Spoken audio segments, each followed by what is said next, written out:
Chapter 350, Follow-up of Gu Village U. Tet by BXN0VL. Xiaomicronem sitting in the carriage, Bian Yuanji looked very happy. He would be able to see Ashu and the others soon. Although he had yet to find his parents, his cousin was right. As long as he lived well, he would definitely be able to see them. MDM Shin was also sitting in the carriage. As she watched this place that had given her a painful experience get further and further away, her mood was unprecedentedly calm. Unfortunately, Gu Village was not peaceful at all. After Madame Wang found out that she had disappeared, she started to shout everywhere that she had eloped with someone and wanted to find her and drown her in the pond. It was a pity that Gu Gang was no longer the village chief. At most, he was only the patriarch of the Gu family in name. However, it was likely that he would not even be the patriarch soon. As the new chief of Gu Village, he did not react to Madame Wang's words at all. He even heard from the family living next door to Old Gus family that Madame Wang had tortured Madame Shin until she ran away, so he reprimanded Madame Wang fiercely. Only then did Madame Wang realize that her family really had no status in the village anymore. They were the kind that anyone could step on. She hated it to death, but who could she blame? In the end, no matter how she thought about it, it was all because of Gu Gang, who had to take a concubine despite being so old. Therefore, when she was taking care of Gu Gang, she became extremely impatient. Not only did she curse, but she also often starved him and kept him cold. Not long after, he became so thin that he was only skin and bones. He did not have any energy left. His son and daughter-in-law didn't care about him at all. They didn't even have enough time to look for Gu Wanbao, let alone care about such a useless person. However, Gu Gang's vitality was still very tenacious. He could not die, so he could only suffer. The Gu family, which was not far away from them, was not doing well either. The brothers had lost their arms or leg. Now he could not do any work and had to lie in bed every day to be served. To the two of them, what was the difference between them and trash? In the beginning, the two of them would still scold each other. Later on, when they ran out of strength, they would lie on the bed in a daze. Their willpower was especially low. Occasionally, when their temper flared up, they would scold their children. After scolding their children, they would scold their wives. After scolding their wives, they would start scolding their parents.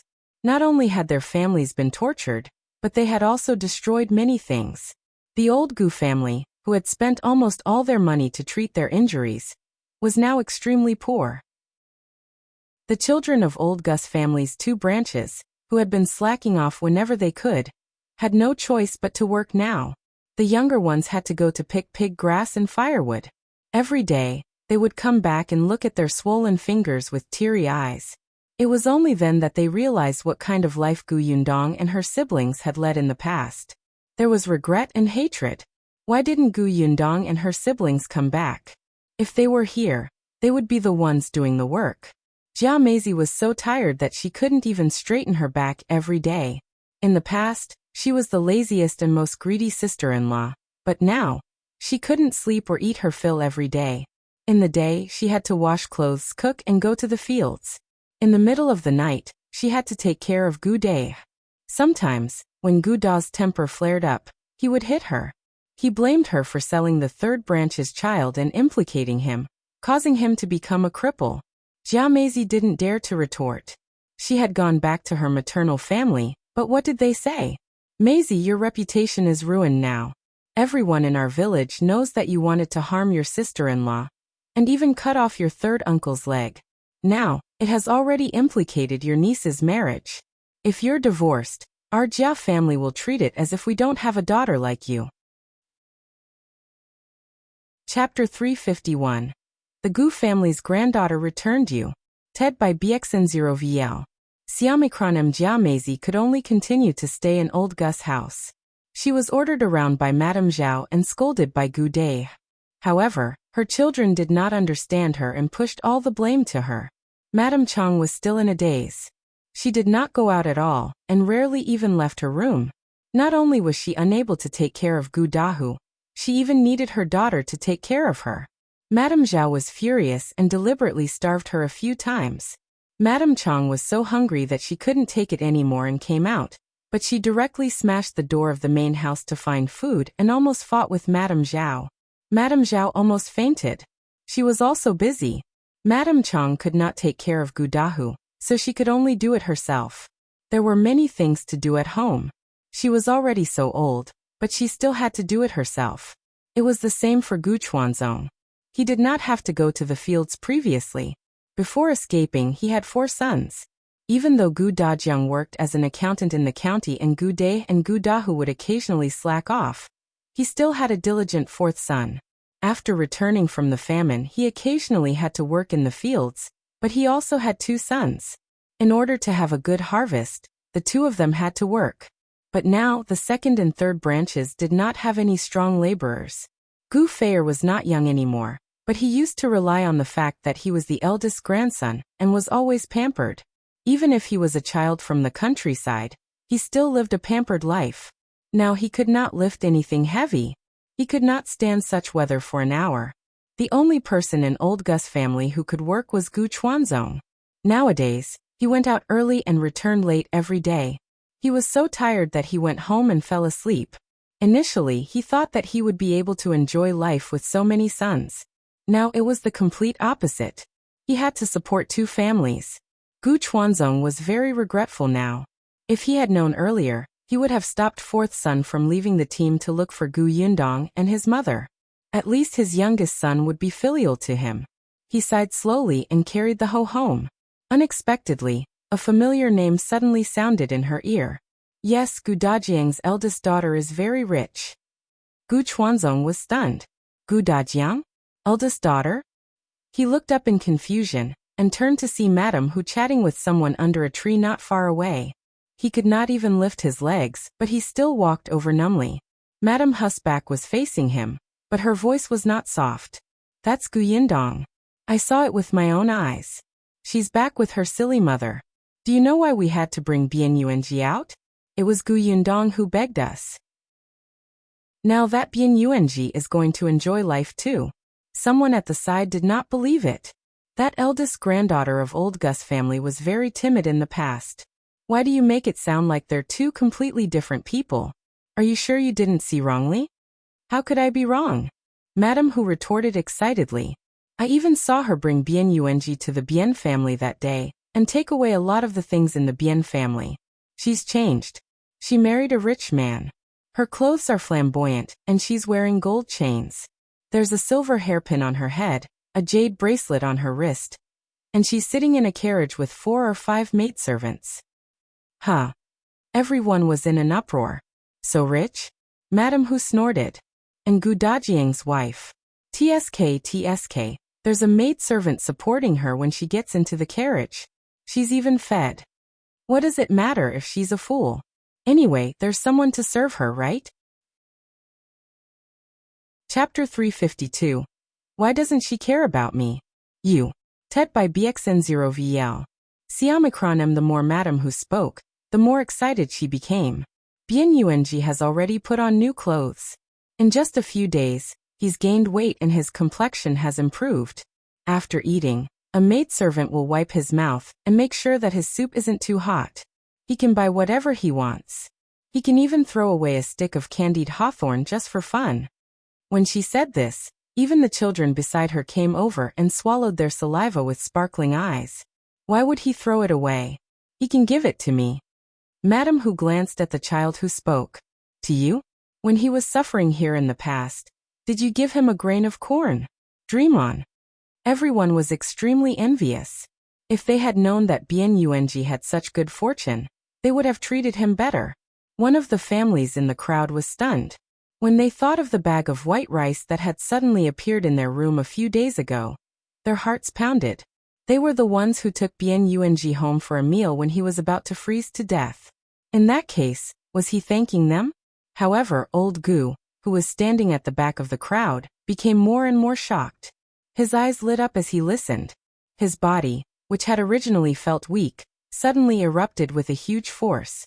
He pushed away the person in front of him and stood in front of Madame Hu in a few steps. She widened her eyes and asked, "Is what you said true? Is what you said true?" Madame Hu was so shocked that she almost fell off the standing stone.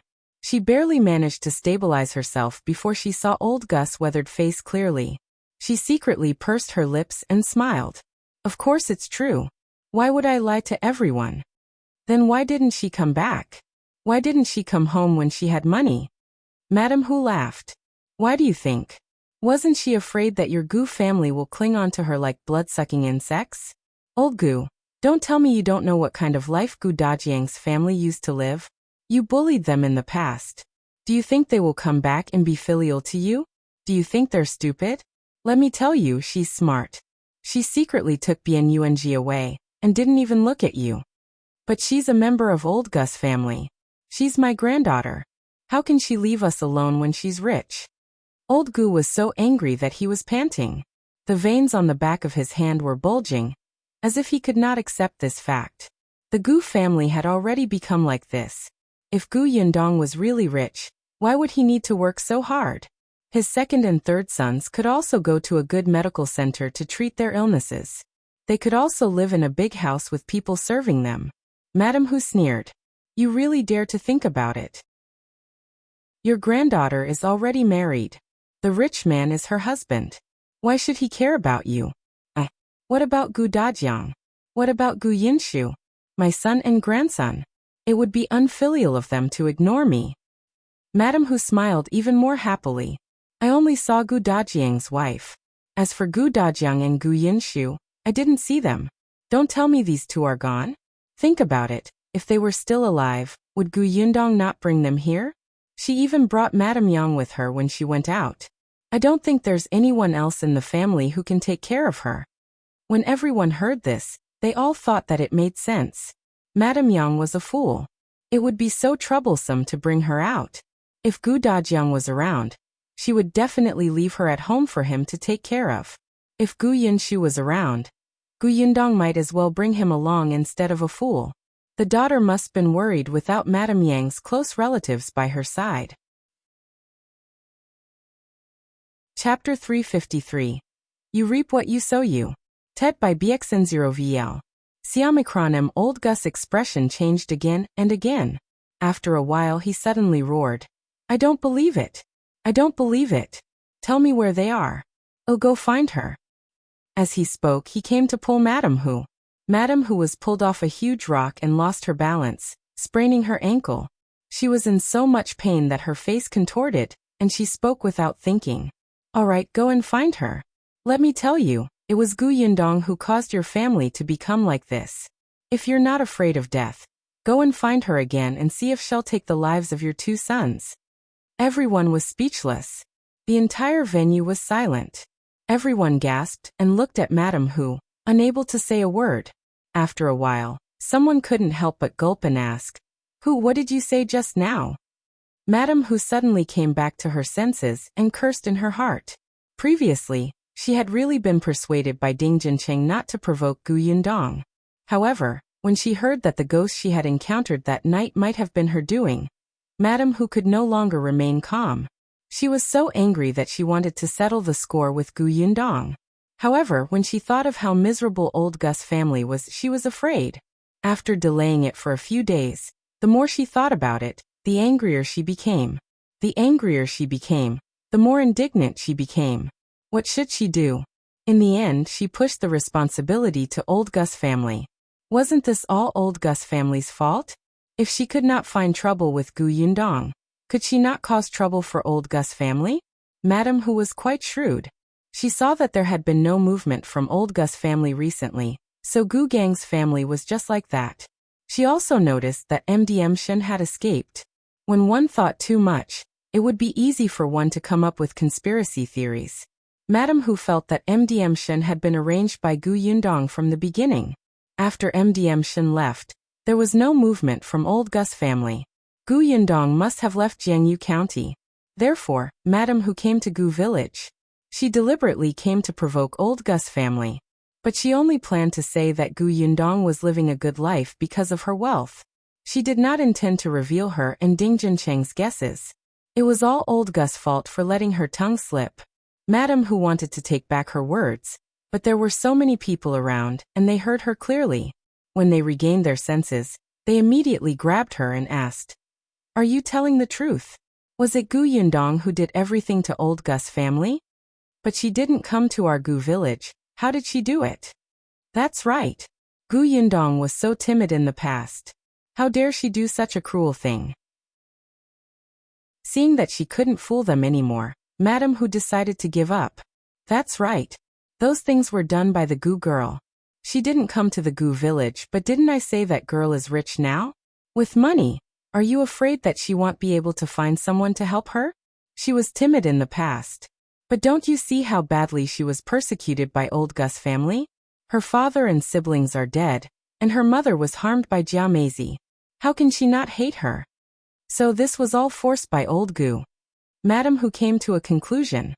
The Gu family reaped what they sowed. If they had treated Gu Yundong better in the past, wouldn't she have brought their family over to enjoy life now that she's rich?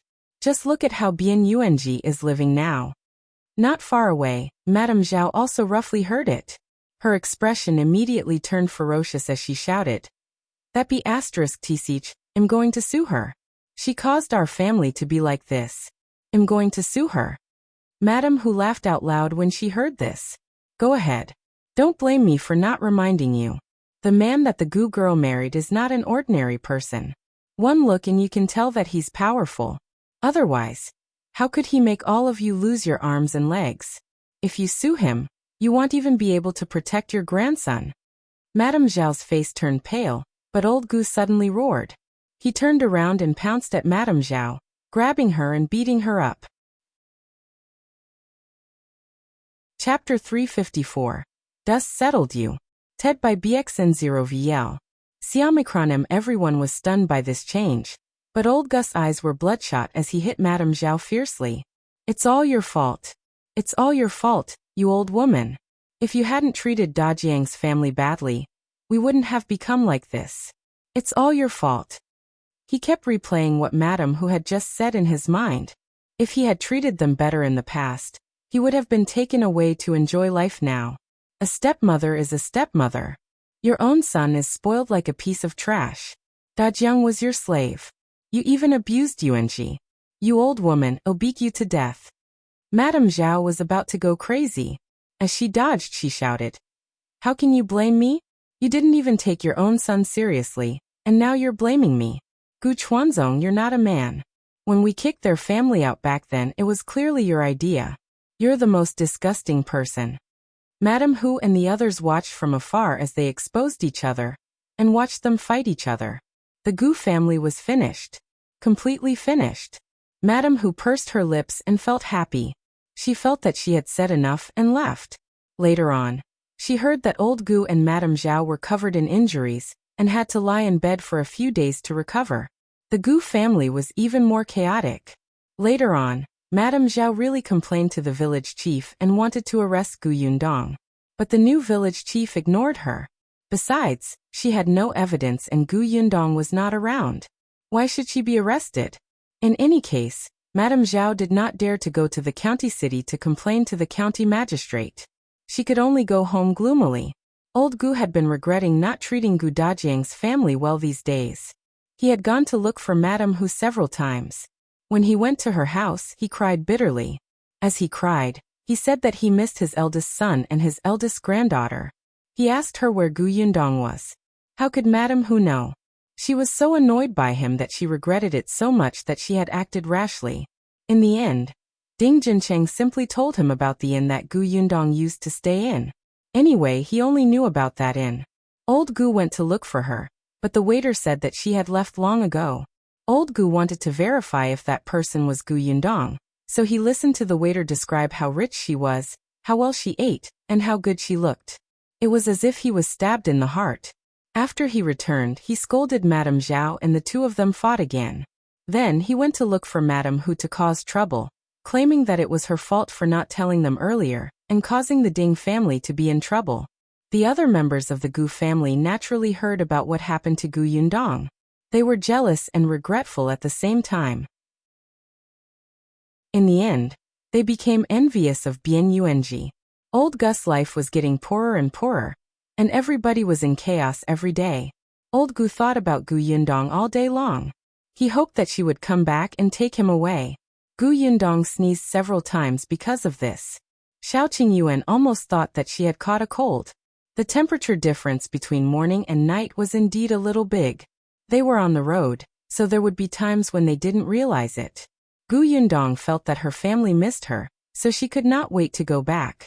It took 3 days to travel from Jiangyu County to Feng County, where the Shen family's home was located.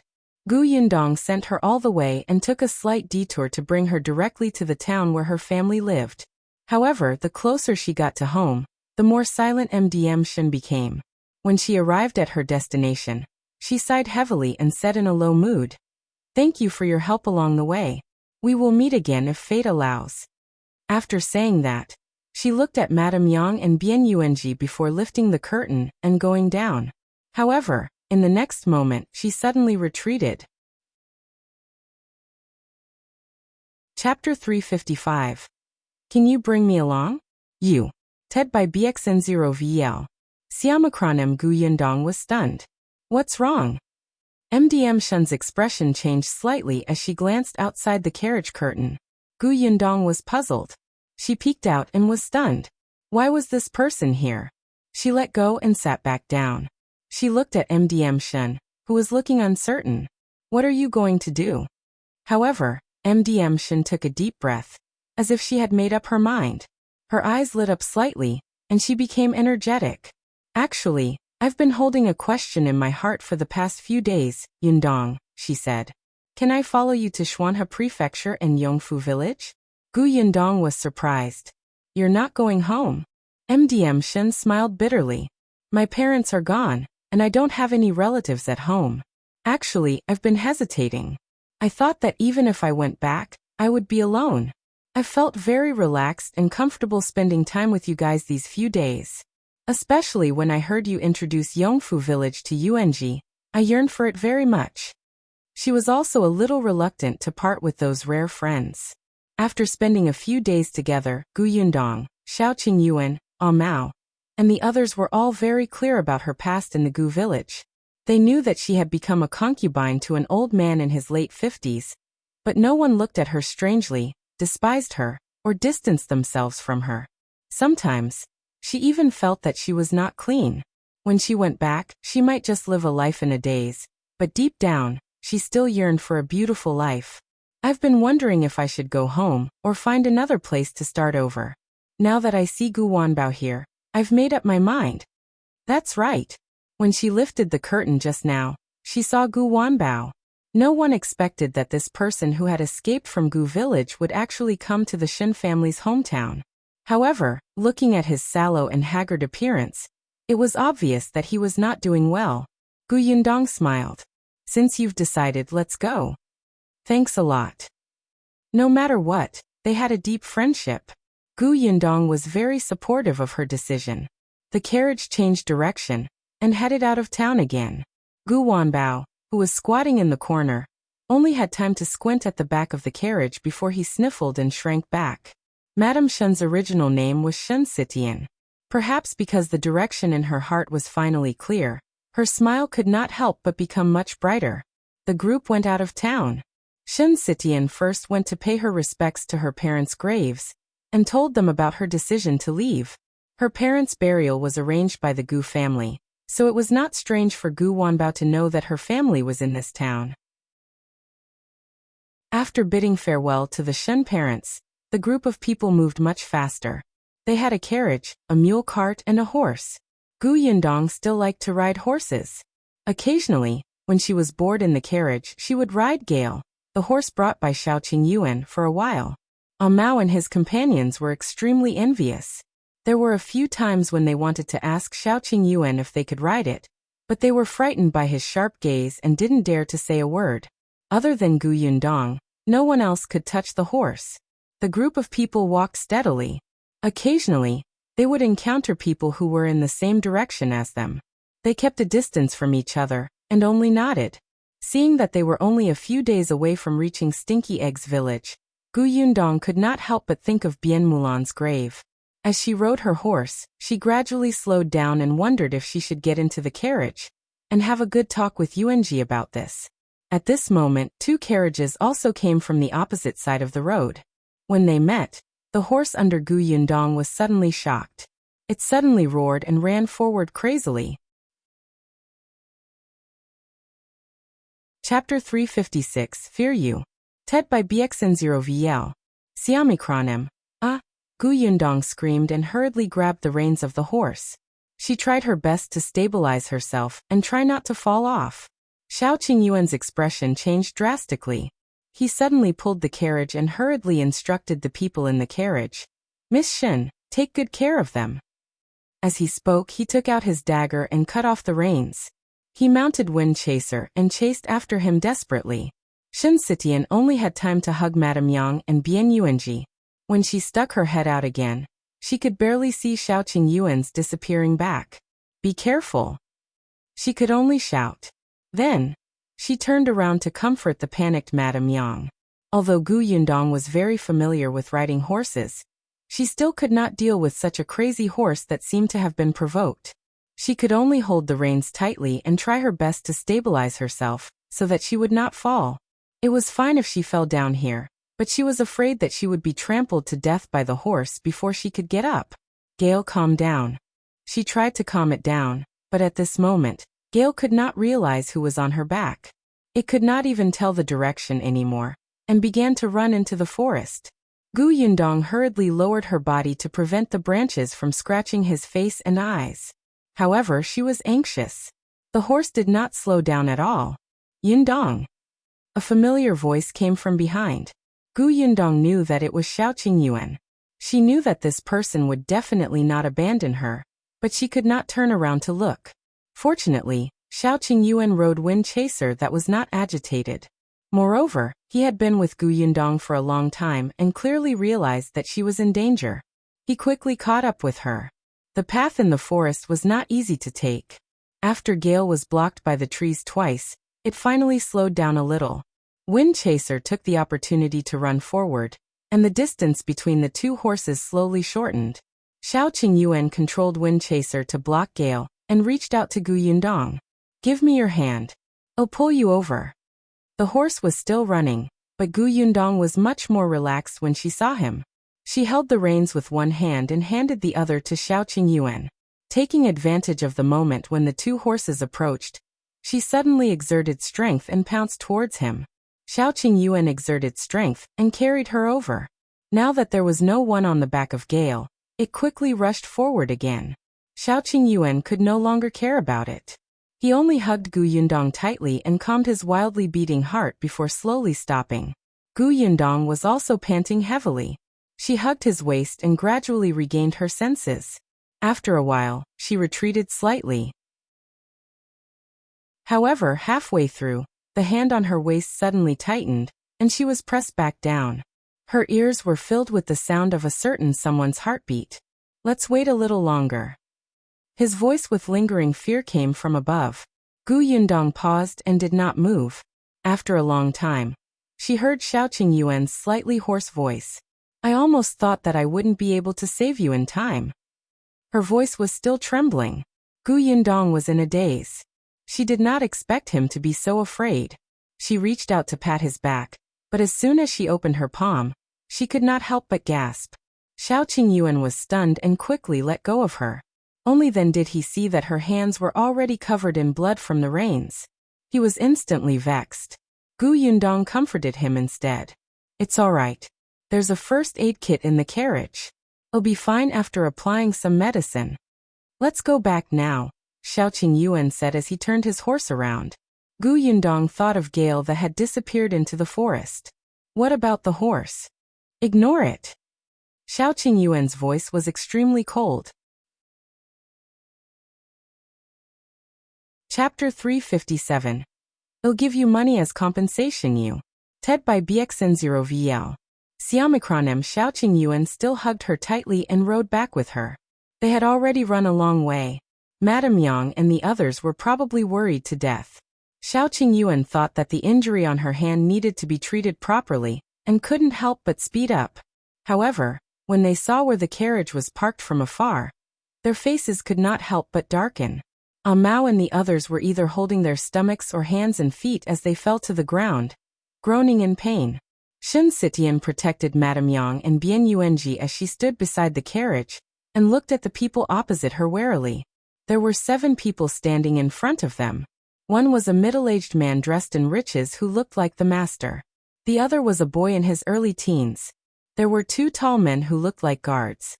There were also 2 coachmen and a maidservant. There were also 2 carriages behind them. This group of people was the ones who had brushed past them at that time. Shao Qingyuan rode his horse forward. When Mao and the other 3 saw them, their eyes lit up. They couldn't care less about the pain on their bodies. They stood up and staggered over. Young master, miss, it's him. It's that kid who blew an arrow at Gale's butt. That's why Gale suddenly ran crazily. We wanted to stop them but we couldn't beat him. He pointed at the boy in his early teens. Shao Qingyuan's sharp gaze suddenly shot towards him. The child was a little afraid when he met his gaze. However, he quickly thought of the 2 guards on his side. The 4 people who wanted to stop them just now had been beaten until their butts were swollen. What was there to be afraid of? Therefore, the boy raised his chin and snorted. So what if it's me? He was still playing with a small blowpipe in his hand. I just wanted to see if that horse is a good horse. I heard that even if a smart horse has a knife cut into its body, it will consider the owner on its back and endure the pain. It seems that your horse can't do it. Before he could finish speaking, his head was hit hard. He looked up and glared at the middle-aged man. Father, why did you hit me? The man didn't look at him. He only cupped his hands at Shao Qingyuan and said with a smile, I'm really sorry. I didn't teach my son well. This girl was frightened. Fortunately, she's safe and sound. Hey, raise 20 taels of silver. Take it as a compensation for you. He took out a banknote and handed it over. Shao Qingyuan did not even look at it. He just bent down and entered the carriage. He took out the first aid kit and lowered his head to carefully treat the wound on Gu Yundong's palm. Madame Yang and the others exclaimed and hurriedly ran forward. Dong Dong, are you bleeding? Madame Yang's heart ached terribly. She lowered her head and blew on it for her tears almost falling. Gu Yundong could only comfort her. It's all right, it doesn't hurt. The man's outstretched hand was a little awkward. When he saw Gu Yundong's palm, he suddenly realized something and quickly took out another banknote. This is 50 taels. Please accept it. Shao Qingyuan still had his head lowered. He had already wrapped her hand with gauze layer by layer. The corners of Gu Yundong's mouth twitched. Wasn't it a little too thick? Seeing that the strangers had ignored them again and again, the child finally couldn't help but say, Hey, my father is talking to you. Do you hear him? Seeing that the hand was treated, Shao Qingyuan let go and walked towards the child. One of the guards instinctively sensed danger and reached out to stand in front of the child. The child was a little unwilling to be protected, which made it seem as if he was afraid of them. Chapter 358. So handsome that I want to scream you. TED by BXN0VL. Sroname he pushed the guard away and raised his chin high. He looked at Shao Qingyuan with disdain. Why? Do you want to hit me? Our Ahai and Afeng are experts. Look at your 4 servants. They wanted to attack just now, but they were beaten until they cried for their parents. It's extremely embarrassing. Mao and the other 3 trembled in anger, but what he said was the truth. Even if they were tied up together, they would not be able to defeat the 2 guards. Shao Qingyuan looked down at the child and suddenly grabbed his wrist, dragging him to the side. Ah! The child was shocked and screamed. The expression of the guard standing beside him, Ahai, changed drastically. He raised his hand and was about to hit Shao Qingyuan. With a swoosh, an arrow suddenly shot over. Ahai subconsciously dodged to the side, but the arrow brushed past his shoulder, leaving a trail of blood. Finally, it nailed heavily to the ground.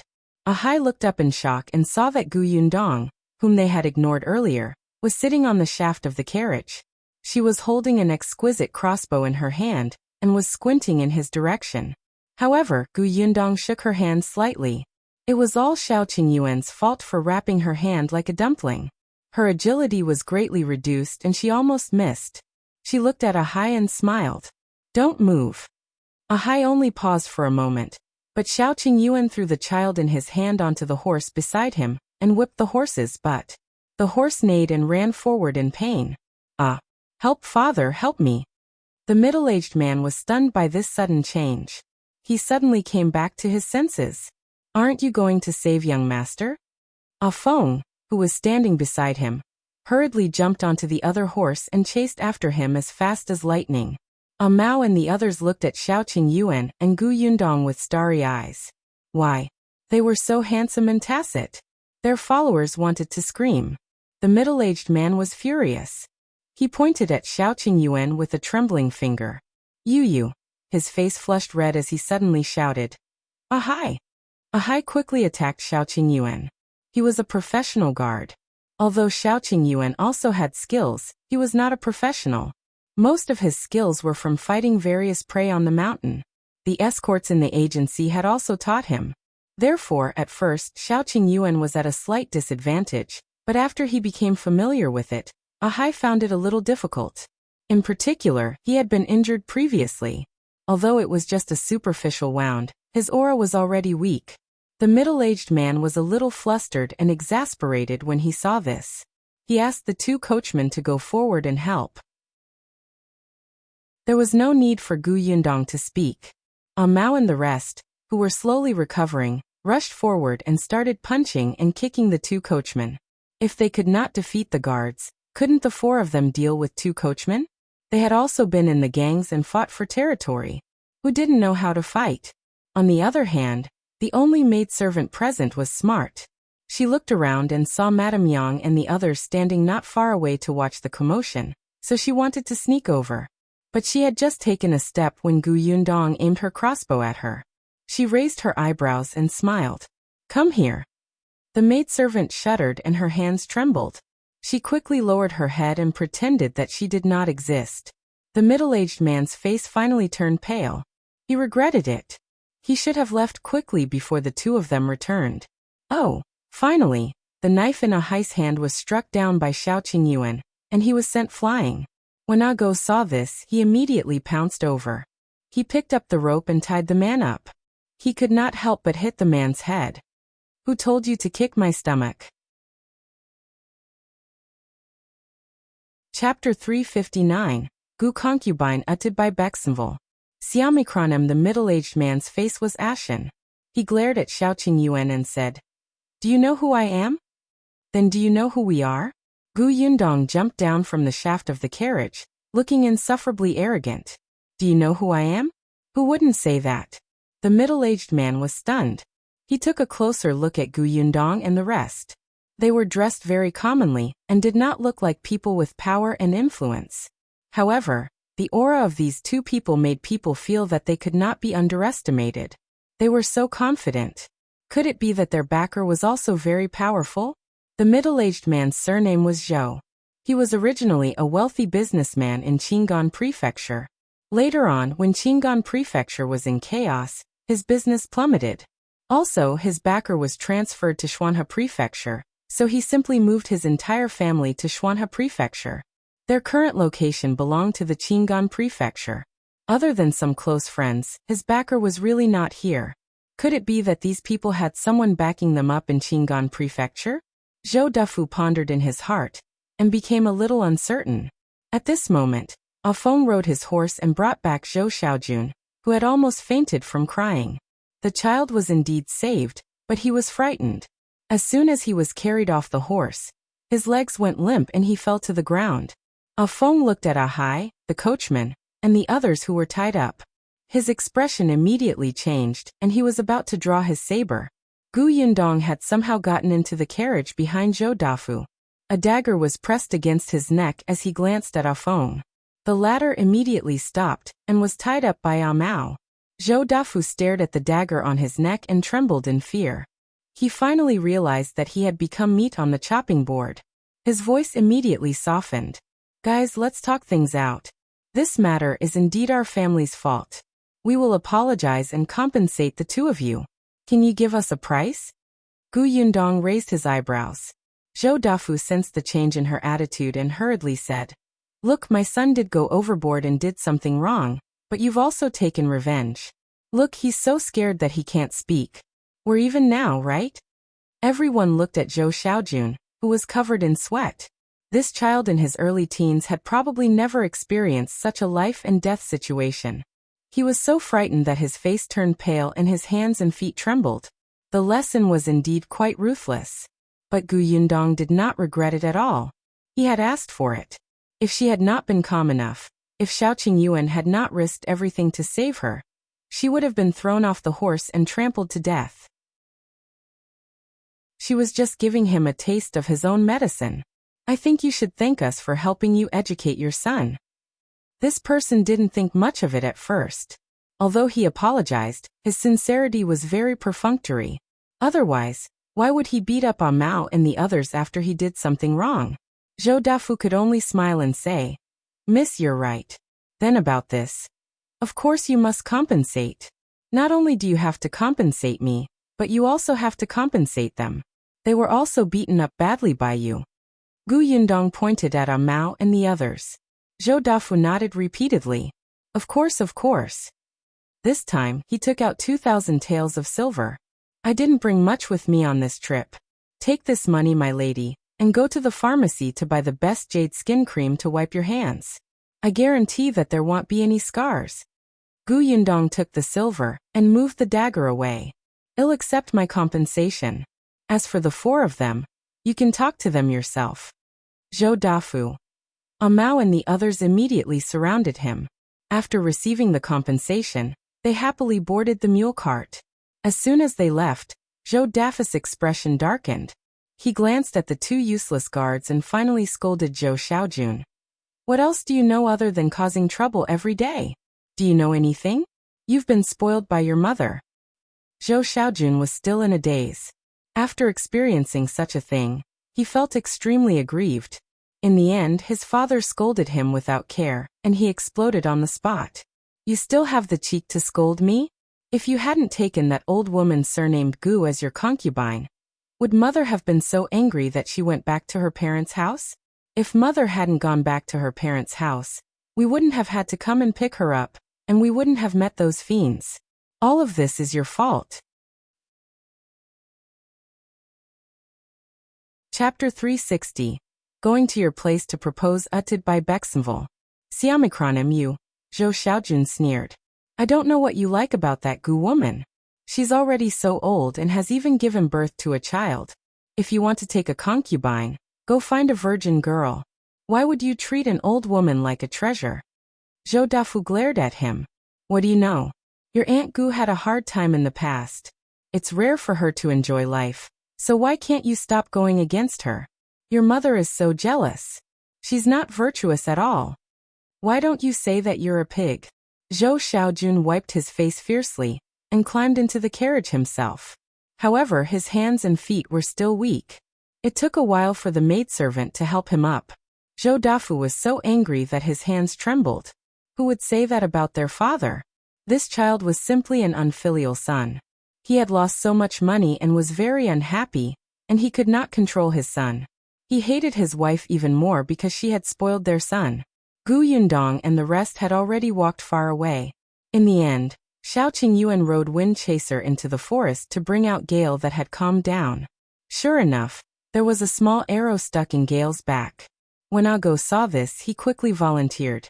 I'll do it. My father used to be a veterinarian. Everyone was speechless. Your father was actually a veterinarian? Mao was even more surprised. Your father was a veterinarian, but you don't know how to ride a mule cart? It took them a long time to get used to it. Ago was dumbfounded. Why does the vet's son have to know how to ride a mule cart? Isn't that the job of a driver? You make a lot of sense. Yundong only pulled out the arrow from Gale's body and applied medicine to the wound when they arrived at a nearby village. After this incident, Yundong remained in the carriage. Coincidentally, Madame Yang was also worried and did not allow her to go out. Yundong looked at her hands that were wrapped up like dumplings and felt very helpless. At night, they stayed at an inn in town. After settling down, Yundong finally had the time to ask Mao and the others, "How much money did you get?" The four of them looked at each other and chuckled. Each of them took out a banknote worth 100 taels of silver. They were so excited that their bodies were trembling. 100 taels. Is that all you've got? You only asked for 100 taels? Isn't 100 taels a lot? Gu Yundong was stunned. 100 taels of silver. Now that she had a workshop that could earn money, 100 taels of silver did not seem like much. But when she first came to this world, she even had to calculate every 1 tael of silver carefully. 100 taels of silver was enough to build her green brick-tiled house. In Yongfu village, there were probably not 5 families who had 100 taels of silver.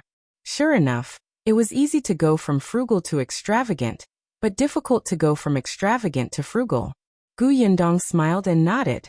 It's quite a lot. Since you have the money, you have to think about how to use it. You can't gamble or go to brothels. Definitely. The 4 of them happily took the banknotes and left.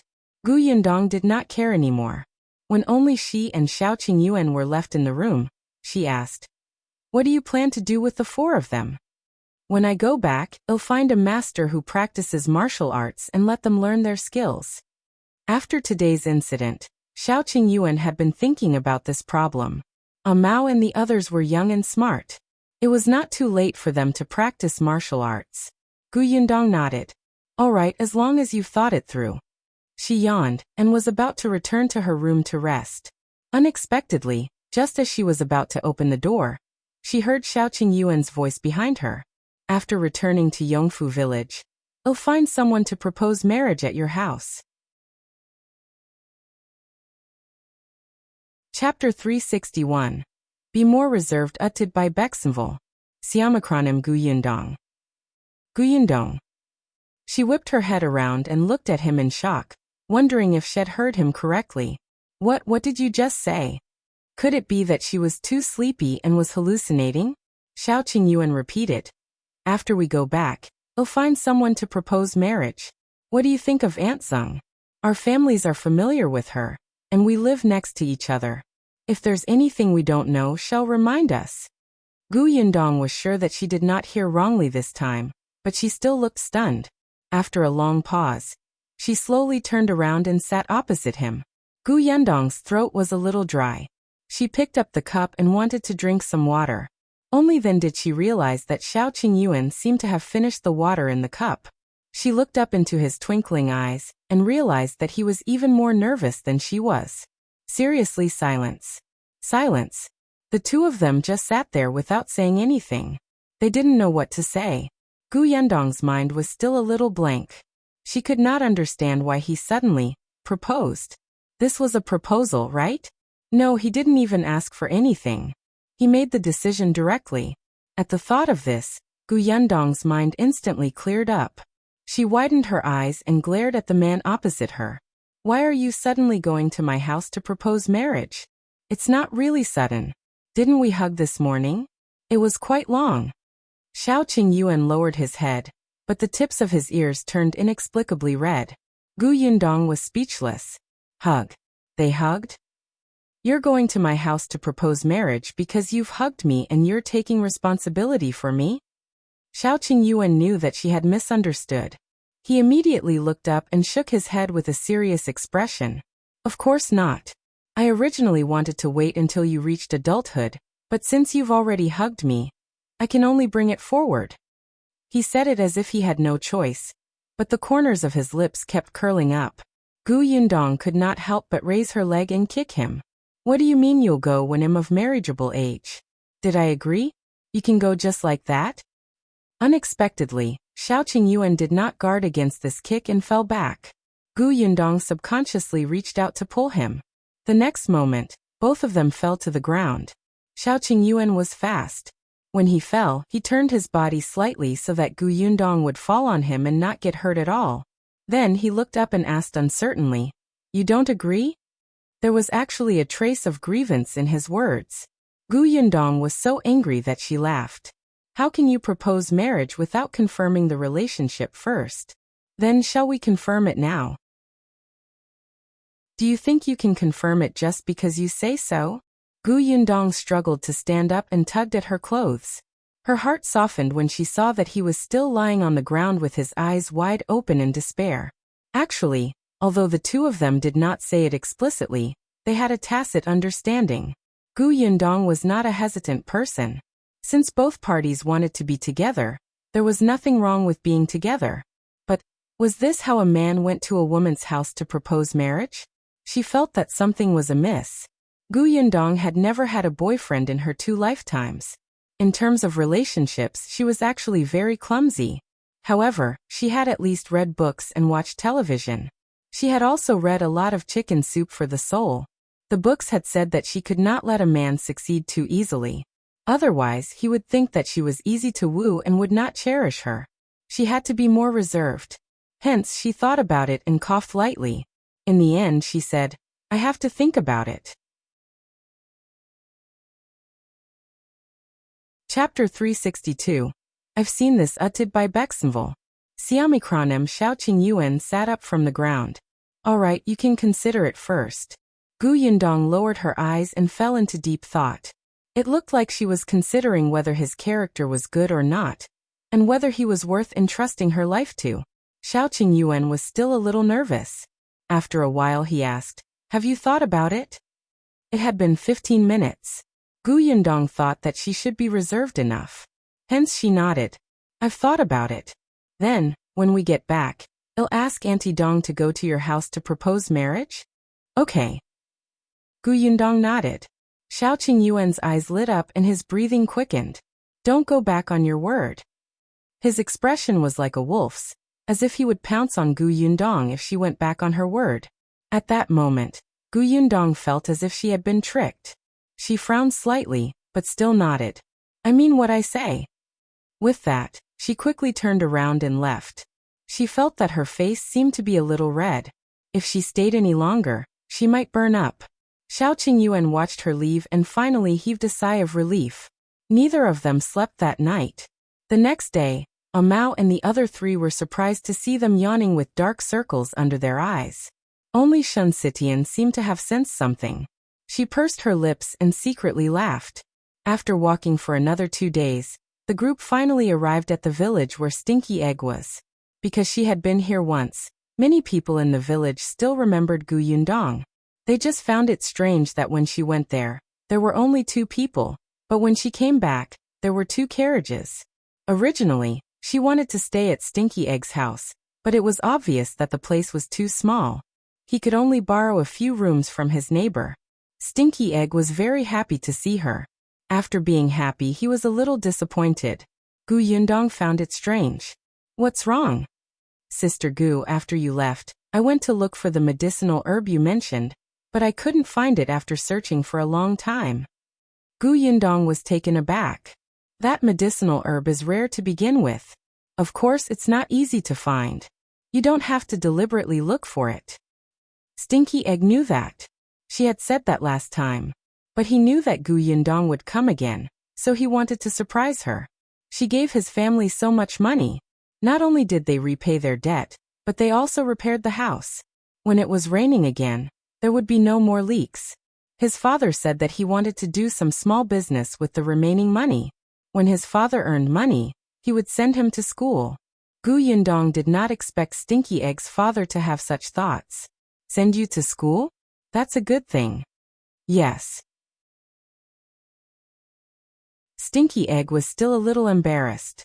"My father said that Sister Gu knows what those herbs are for when she sees them because she has studied. In the future, when I can read, I won't waste good herbs like ordinary flowers." Stinky Egg was very happy to be able to study. He was very glad that he had met Sister Gu before and their family had improved. Actually, her parents had said that if Sister Gu had not said it explicitly at that time, as long as she cleverly said that she liked the flowers, she could take them away without spending a single cent. However, Sister Gu did not do that. She was a person with a conscience. Shao Qingyuan asked, "What medicinal herb?" Gu Yundong did not hide it from him. She took out the medical book she had copied and flipped to one of the pages. "This is it. I got this book from Dr. Song. It's filled with herbs. If you see anything on it in the future, you have to be careful and pick it back for me." Shao Qingyuan liked it when she instructed him so bluntly. It felt like the 2 of them were very close. He nodded as he flipped through the pages. "Huh? I've seen this before." Chapter 363. The Gap Between People Utted by Bexenville. Xiaomicronem Gu Yundong's eyes widened. Was this for real? She quickly leaned over to take a look. You've really seen it before? Shao Qingyuan nodded and turned another page. I've seen this too. He turned another 2 pages. I seem to have seen this too. Gu Yundong was speechless. Didn't Song Dejiang, this liar, say that these were precious and rare herbs? No, maybe he remembered wrongly? After all, there were many similar herbs. She asked in detail. Are you sure? Is it possible that you saw it wrongly? Where did you see it? The environment and habits are written on it. I should be right.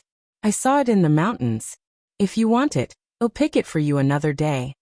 Shao Qingyuan could already recognize a lot of words now.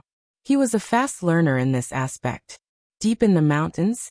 That's right, the deep mountain behind Yongfu village stretched for thousands of miles, but most of the villagers in the surrounding villages were active at the foot of the mountain, picking some wild vegetables, mushrooms, and firewood. Even the hunters were mostly hunting in the periphery. There were very few people who entered the deep mountains. However, Shao Qingyuan had been there more than once. No one had destroyed or picked them in the deep mountains, so there were definitely many good things. It was not strange for him to see these precious herbs. Gu Yundong's eyes lit up. Was it possible that Bai Muzi, the one her mother needed to treat illnesses, could be found there? She quickly flipped to Bai Muzi's page. Have you seen this before? Shao Qingyuan read it carefully and shook his head regretfully. I've never seen it before. If I see it again, I'll bring it back for you. Then take a second look and remember what it looks like, in case you forget it when the time comes. Shao Qingyuan smiled and said, No need. I'll remember it. Already? It's not just that. I've memorized everything I saw earlier. Don't worry. Gu Yundong was speechless. Didn't you just read it once? Are you sure you're not lying to me? She glanced at him suspiciously and flipped open one of the pages, covering the words on it. She pointed at the picture and asked, What's this? Shao Qingyuan only glanced at it, and quickly explained the characteristics of the herbs. Gu Yundong stole a glance and found that every word was exactly the same. Was there such a huge difference between people? Gu Yundong was a little indignant. Why? She had memorized it seriously. How could she forget it so easily? Shao Qingyuan seemed to have seen that she had suffered a blow. He quickly said, Actually, I've already forgotten about it. There was no sincerity in lying. She threw the book at him. Since you have such a good memory, take a good look at this book. In the future, when you encounter good medicinal herbs, don't miss a single one. Shao Qingyuan quickly caught it and agreed without hesitation. Okay. Gu Yundong felt that he was too obedient and wondered if she had bullied him. After a pause, she added, It's best if you don't go deep into the mountains. It's too dangerous. It's just picking herbs, not fighting a tiger. It's still easy to get hurt. Then I'll tell you before I go. And get prepared first? Gu Yundong was slightly satisfied. She pursed her lips and left. The corners of Shao Qingyuan's mouth curled up slightly. He covered his chest and felt soft. In the corner, Stinky Egg, who had been completely ignored, finally said weakly, Why did Sister Gu leave? Before he could finish speaking, Shao Qingyuan glanced at him and turned to leave. The next day, Gu Yundong brought Bian Yuanji and Madame Yang to Bian Mulan's grave. Due to the last repair, the grave looked much tidier. Chapter 364. Arriving at Fengkai County utted by Bexenville. Xiaomicronem as soon as Bian Yuanji walked closer. Tears streamed down his face. He subconsciously knelt on the ground and sobbed, but he tried his best to suppress his voice. Gu Yundong led Madame Yang to the side, leaving him to talk to Bian Mulan in private.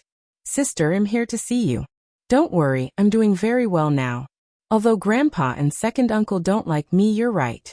We still have first uncle and fourth uncle. I'm going to first uncle's house now. My cousins said that they're my family. In the future, I won't be alone. I'll live well. I just miss you. If only Big Sis was here too. As he spoke, he couldn't help but wipe his tears. I haven't found father and mother yet, but I know that they're definitely still alive. I'll definitely be able to see them. We're here today to move your grave. I'll bring you along to first uncle's village. In the future, when we reunite with father, mother, first uncle and fourth uncle, you'll be able to see us. You won't be alone here. In the future, I'll visit you every year. Big sis. He finally broke down in tears. Have a safe journey. He bent down and kowtowed heavily. It had been half a year. His elder sister had been gone for half a year, but Bian Yuanji still felt as if it was yesterday. Now when he thought of Bian Mulan's voice and smile, he still felt as if his heart was being pricked by needles. Such a good sister was gone just like that. She was so young and had never enjoyed life. She had never had a child and had died at the most beautiful age. Her parents had not even seen her for the last time. Bian Yuanji pressed his forehead against the ground, but his heart was filled with bitterness. Finally, he couldn't help but cry out loud. His childish voice was filled with reluctance and despair. Madame Yang, who was not far away, could not help but lean on Gu Yundong's shoulder and whimper. Gu Yundong patted her soundlessly. After a long while, he walked forward and helped Bian Yuanji up, whose face was red from crying and he could barely breathe. As soon as the little thing stood up, his legs went weak and he fell to the ground uncontrollably. Shao Qingyuan came over to carry him down the mountain. After he left, Gu Yundong asked the villagers to help. With a sound, lift the coffin. Bian Mulan finally left the wilderness and prepared to return to her roots. Gu Yundong placed the cremated ashes into an urn and carefully wrapped them in cloth before handing them to Bian Yuanji. Bian Yuanji hugged her tightly and cried for a while before thanking her solemnly with red eyes. With Bian Mulan's matter settled, Gu Yundong did not stay any longer. After bidding farewell to Stinky Egg and his family, she set off on her return journey. After being away for so long, Gu Yundong was already eager to return home. She could not wait to see the two little fellows at home. Madame Yang also missed them. She held the two puzzles that Gu Yundong had made for her tightly in her arms, and was ambitiously waiting to teach the two children how to play when she got home. Bian Yuanji, on the other hand, had been a little down for the past few days, but he gradually became nervous. After all, he was going to a strange place. Even though he had good friends there, he still felt uneasy. After leaving Stinky Egg's village, they did not follow the original path and took a shortcut. Finally, after more than half a month, they arrived at Fengkai County. It was not even noon yet. If they were fast enough, they could return to Yongfu village for lunch. Chapter 365. Yongfu villages change uttered by Bexenville. Fengkai County was very lively. Shun Sitian lifted the curtain and looked outside. She sighed. It's much more prosperous than Jiangyu County. Of course, Jiangyu County had just experienced a disaster and was in the midst of reconstruction. How could it compare to Fengkai County? Bian Yuanji, who was in a daze, could not help but come over to take a look. There were many vendors on the road. All kinds of shouts and hawking sounded one after another. He even heard the sound of striking iron and the shouts of the waiters at the inn along the way. Everyone's faces were filled with smiles and satisfaction, as if they were from a different world than Jiangyu County. Gu Yundong sat beside him and said in a low voice, "Don't be afraid. We're just going to first uncle's house. Think about it. You'll be able to see your best friend, Ashu, soon.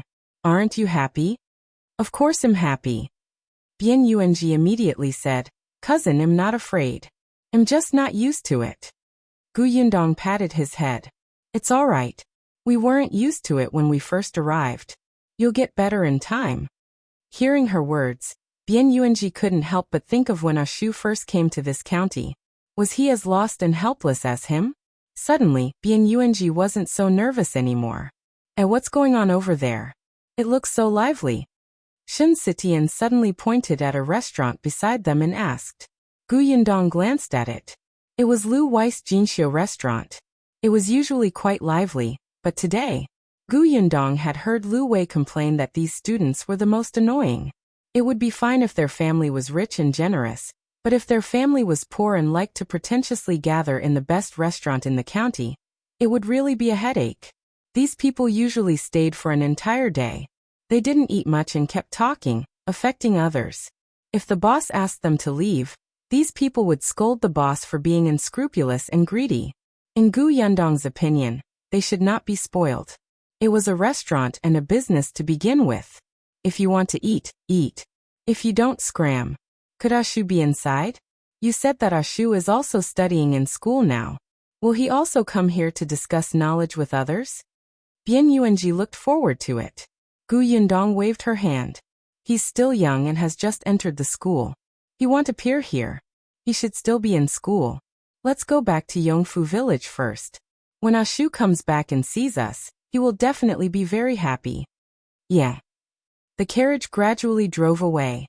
Not long after they left, a small figure raised his head and puffed out his chest. He walked into Jinxiu restaurant in an awe-inspiring manner. Yundong was in a hurry to go home, so she did not check out the shops in the county. She only glanced at them when she passed by and saw that everything was normal. Zhuangzi was welcoming the guests enthusiastically, so she put down the curtain. The carriage soon arrived at Yongfu village.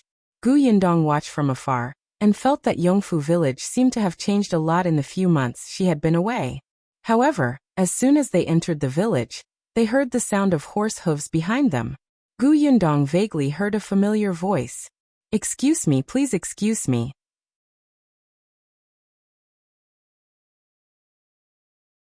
Chapter 366:1 was fighting against injustice uttered by Bexenville.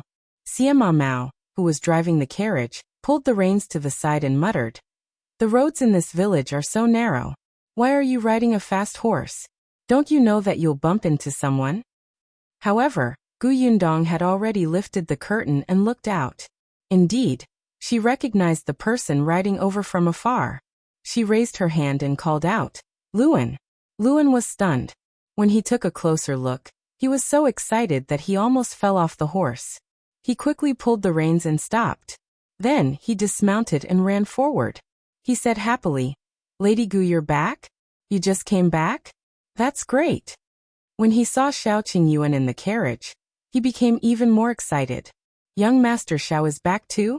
Shao Qingyuan nodded and asked him, Are you here to look for your young master? This guy even specially rode a horse over. It seemed like there was something urgent. Shao Qingyuan had called Lu Wei over to help, since he had gone to the Yongning prefecture to look for Yundong. The matters in the village naturally had to be arranged. After all, Lu Wei was the young master of the Lu family. His family's business was so big. Although he was usually silly and unreliable, he had learned a lot since his childhood. It was naturally not a problem for him to manage a small workshop. Coupled with his identity, the villagers were more or less afraid of this kind of young master from the city. Therefore, even if Yundong and Shao Qingyuan were not in the workshop, no one would dare to cause trouble with Lu Wei around. Lu Wei was overjoyed. Previously, Yundong had not allowed him to be the shopkeeper of the sugar shop. He had been resentful for a long time. This time, Shao Qingyuan had asked him for help and he agreed without hesitation. He did not even ask for a salary. Now that he had been living in Yongfu village for more than half a month, old Master Lu was furious.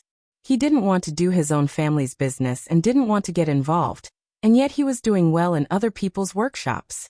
Was this really his son? When Luan heard this, he suddenly reacted and knocked his head. Look at me, I almost forgot.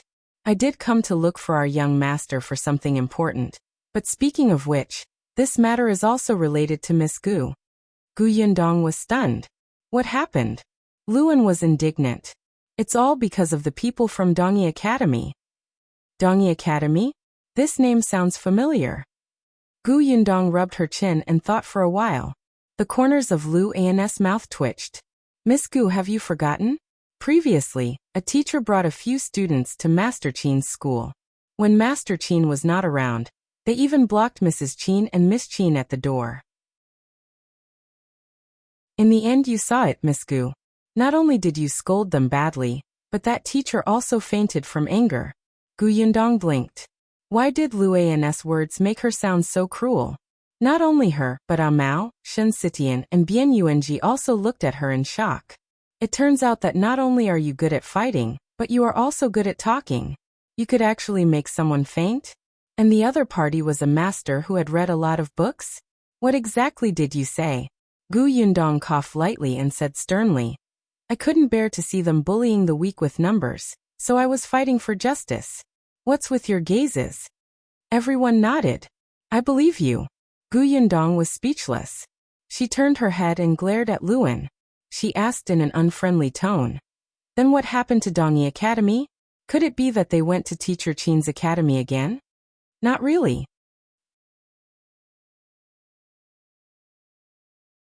Chapter 367. Turning around and going to the county city uttered by Bexenville. Siam Luan felt very innocent. Why was she glaring at him? Wasn't he just afraid that Miss Gu wouldn't be able to remember, so he explained in detail? Dongyi Academy organized a scholarly gathering at the Jinshu restaurant. They said that they wanted to discuss knowledge with the students in Master Qin's academy and communicate with each other. It sounds nice, but in fact it's just that the two schools are fighting in the arena, and a few students from each side will compete. Gu Yundong frowned. I remember that the oldest in Qin Wenzheng school is only 12 years old. Is Dongyi Academy planning to bully the weak? That's right. That's what everyone says. That's why Dongyi Academy announced that the students participating in the competition from this academy will also be under the age of 10. Who doesn't know what they're thinking? To meet the requirement of being under the age of 10, they could find some 9-year-olds. Luan was very angry when he said that. Not only were Teacher Qin's students young, but there were also very few of them. There were less than 20 of them in total. However, Dongyi Academy had said that although Teacher Qin had few students, Teacher Qin's requirements for disciples were especially strict. Therefore, his students were all talented and smart prodigies. To be honest, Dongyi Academy was at a disadvantage. They had never seen such a shameless person.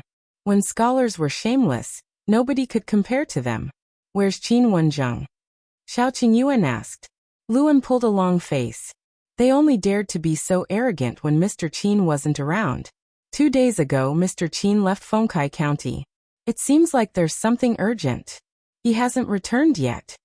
They were taking advantage of him. Gu Yundong thought about Qin Wenzheng's identity and found it easy to understand the sudden situation. That's why you're in such a hurry to look for your young master. Could it be that Lu Yi is also involved? The corners of Lu An's mouth twitched.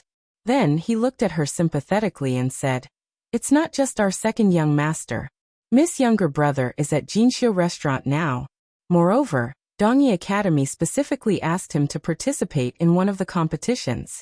They probably found out that he's your younger brother. They had suffered a loss at Gu Yundong's hands. And now they were trying to get it back from Gu Yunshu? How could that be? Gu Yundong could not help but laugh. Was there something wrong with the people of Dongyi Academy?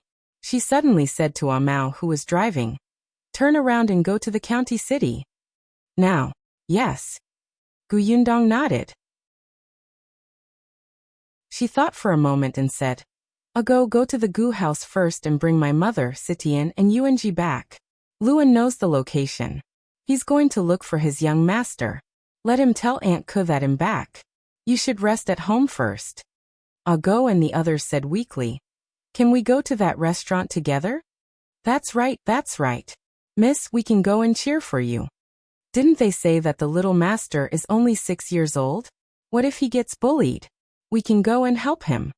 Gu Yundong was speechless. They were all scholars and used pens and mouths to fight. She turned around and saw that Shun Sitian and Yuanji were also looking forward to it. Without asking, she knew that they wanted to follow her to watch the show. Madame Yang seemed to understand. She grabbed Gu Yundong's hand and asked, Is someone bullying Ashu? I'll protect him. All right, let's go then. Gu Yundong waved at Luan. Then we'll go first. You can come back after informing your young master. Also, tell Aunt Ke that we're back. We'll go home later. Luan only had time to say yes before the 2 carriages turned around and left. He could only run to his young master. Chapter 368. As long as you're happy, uttered by Bexenville. Siam Lu Wei was supervising work in the courtyard of the workshop. He had been very fond of coming here recently. It was not only because he felt a sense of accomplishment, but also because he could hear all kinds of gossip from the neighboring villages and the town. He could come over with a teapot and sit by the side and listen all day. The villagers in the workshop were originally a little afraid of him. They worked extra hard the moment he arrived and did not dare to say a word. Later on, they slowly got to know each other better before speaking freely.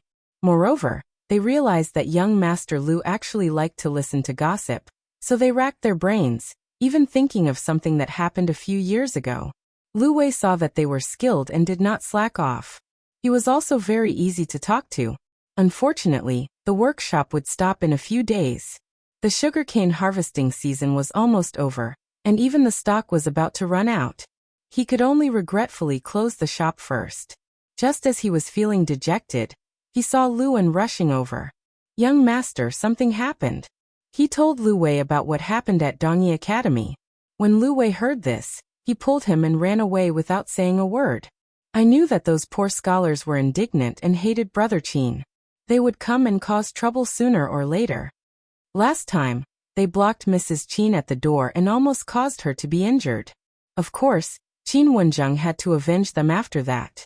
He went to the Dongyi Academy and scolded them until they couldn't even raise their heads, especially that teacher. He was punished by the acting dean of the academy and didn't earn anything for the month. After holding it in for more than half a year, they finally found an opportunity. Moreover, they even used the name of a scholarly gathering to bully the children. Lu Wei cursed Dongyi Academy in his heart, but he did not stop. Luan originally wanted to go to the Gu residence to inform Aunt Ku that Miss Gu was back, but Lu Wei did not give him a chance. "What are you waiting for? Go to the Lu residence first and get more people. Otherwise, it'll be at a disadvantage if we quarrel later. I'll go to Jinshu restaurant to take a look first." Luan was pushed onto the horse and walked far away before finding an opportunity to say, "Young master, I bumped into Miss Gu and young Master Shao at the entrance of Yongfu village just now. They're back." After hearing about the Dongyi Academy, they left first and have already gone to the restaurant. Lu Wei almost lost his grip on the reins. He suddenly turned around. Those two are back. Then, could he still come over to listen to the gossip that would be gone in a few days? Luan nodded. Lu Wei felt a little regretful, but he quickly became excited again. All right, then there's no need to go to the Lu family to call for help. The Gu girl definitely won't let Yunshu suffer. Luan was speechless. "Young master, you actually placed all your hopes on a woman who has yet to reach adulthood. Don't you feel ashamed?" Lu Wei was not ashamed. "They've been gone for a few months and finally came back. I don't know if they brought me any gifts. If it's too expensive, do you think I should accept it or not? If I accept it, I'll have to think about what gift to give back. It's troublesome, too troublesome. Luan, what do you think of the painting in my study as a gift?" Luan didn't want to say a word. "Young master, as long as you're happy, anything is fine." Gu Yundong and the rest were very fast. Before long, they returned to Fengkai County and arrived at the entrance of Jinshu restaurant. Previously, she had said firmly that Yunshu would definitely not appear here if he studied hard in school. She did not expect to be slapped in the face immediately. The staff of the Jinshu restaurant knew her and her relationship with the Lu family. He immediately led them around the crowd and brought them upstairs to the best private room.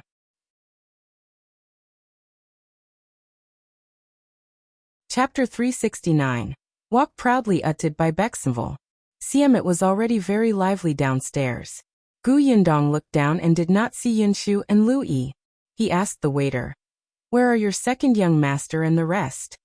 Replying to Miss, "The students from the two academies are staying in the other rooms. The competition will not start for another hour.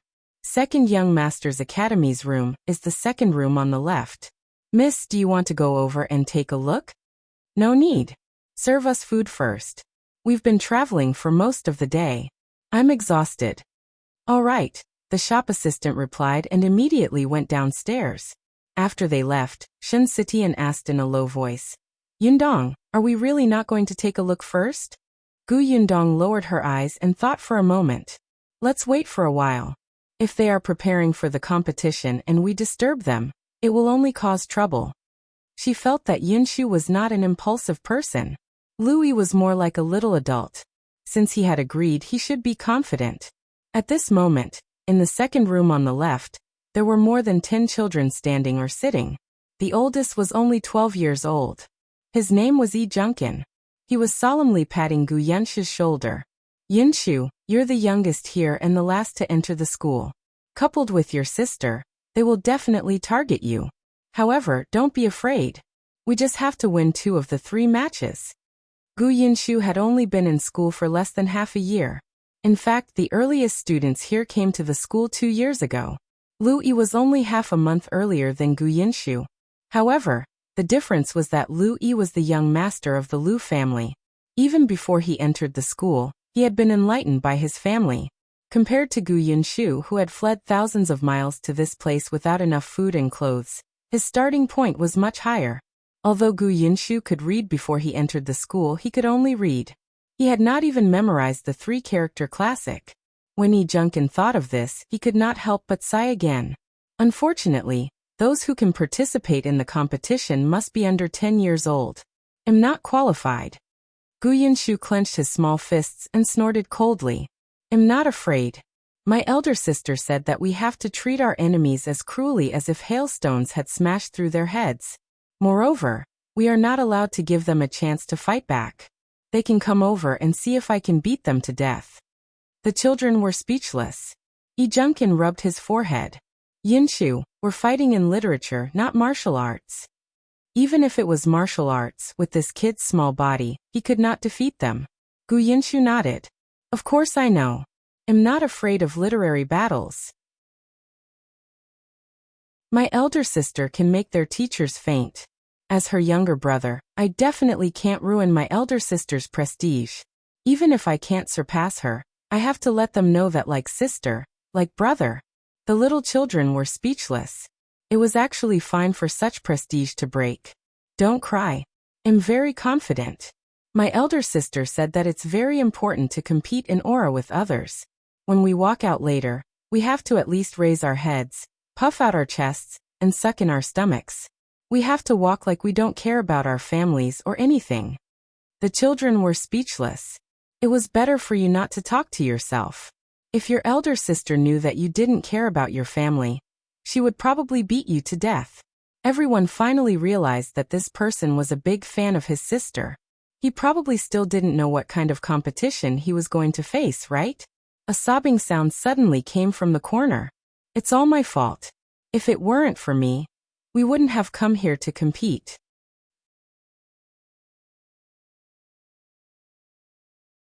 Chapter 370:1 am very confident uttered by Bexenville. The children looked at Xiaoyu, who was squatting on the ground. He was only 7 years old, and his face was filled with self-blame. If it weren't for the fact that I couldn't stand their provocation and agreed to this gathering on impulse, you wouldn't have been implicated by me and gotten involved in this mess. In the end, it might damage the reputation of our academy and made Sir suffer humiliation. How can you be blamed for this? Junkin was the oldest person here after all, and he acted like a big brother.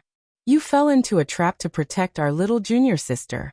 We can only blame Dongyi Academy for being too despicable. Dongyi Academy was deliberately trying to tarnish Qin Anning's reputation in front of the impulsive Xiaoyu. Qin Anning had a volatile personality and would rush out in less than 15 minutes of silence to play until she was drenched in sweat. Her personality was more like a boy's. They said that she was a country bumpkin and did not have the temperament of a lady from a wealthy family. At the same time, they questioned that if Master Qin could not even teach his daughter well, how could he bring up a knowledgeable and qualified student? When Xiaoyu heard them continuously insult his junior sister and teacher, how could he endure it? In the end, there was this scholarly exchange gathering, but it was actually just a competition between students under the age of 10 from the 2 schools. Xiaoyu blamed himself, but the others felt that he had not done anything wrong. They all comforted him not to think too much. Gu Yunshu patted him on the shoulder and said, "At that time, any man would agree." "What man? You're just a 6-year-old kid. Don't say such things." Junkin pulled Xiaoyu up. "All right, now is not the time to talk about this. The competition will start soon. Let's go through the process again." As he spoke, he glanced at Yunshu. The latter blinked. Why was this guy looking at him? He was very confident. Jiang coughed lightly. He held a piece of paper in his hand and said, "There will be 3 matches this time. For the first round, we will set the question and name the candidate from the other side. We will let Lu Yi take the lead and compete in chess." Lu Yi's chess skills were very good. Even the teacher said that he was calm at such a young age, and was neither arrogant nor rash. Those who had studied chess for more than 10 years were probably not his match. Therefore, even though Lu Yi was only 7 years old, it was most suitable for him to go on stage. After all, the other party's students were not even 10 years old. Furthermore, they were the ones who designated the participant, so the chances of winning were very high. Let's have a good start in the first round. The second round will be difficult. The other party will set the question, and the participating student on our side. Everyone turned to look at Yunshu. Yunshu felt a chill run down his spine. "Why are you looking at me?" Jiang said. "The other party will most likely point at you in the second round. We don't know what question they set. Yunshu, if it's too difficult, just give up. Actually, it's not embarrassing. You've only studied for half a year. They were bullying you in the first place. If you lose this round, we still have the third round. So don't feel too pressured and don't be affected by them.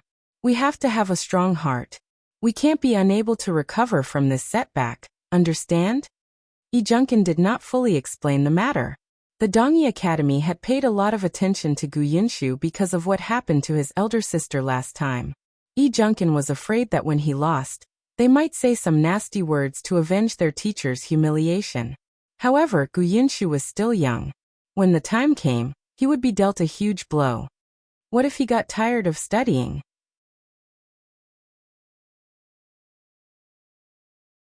Chapter 371.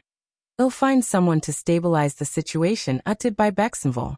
CM Lu Yi thought so too. He put his hands behind his back and said to Yunshu cautiously, "Why don't you pretend to be sick? That's not good."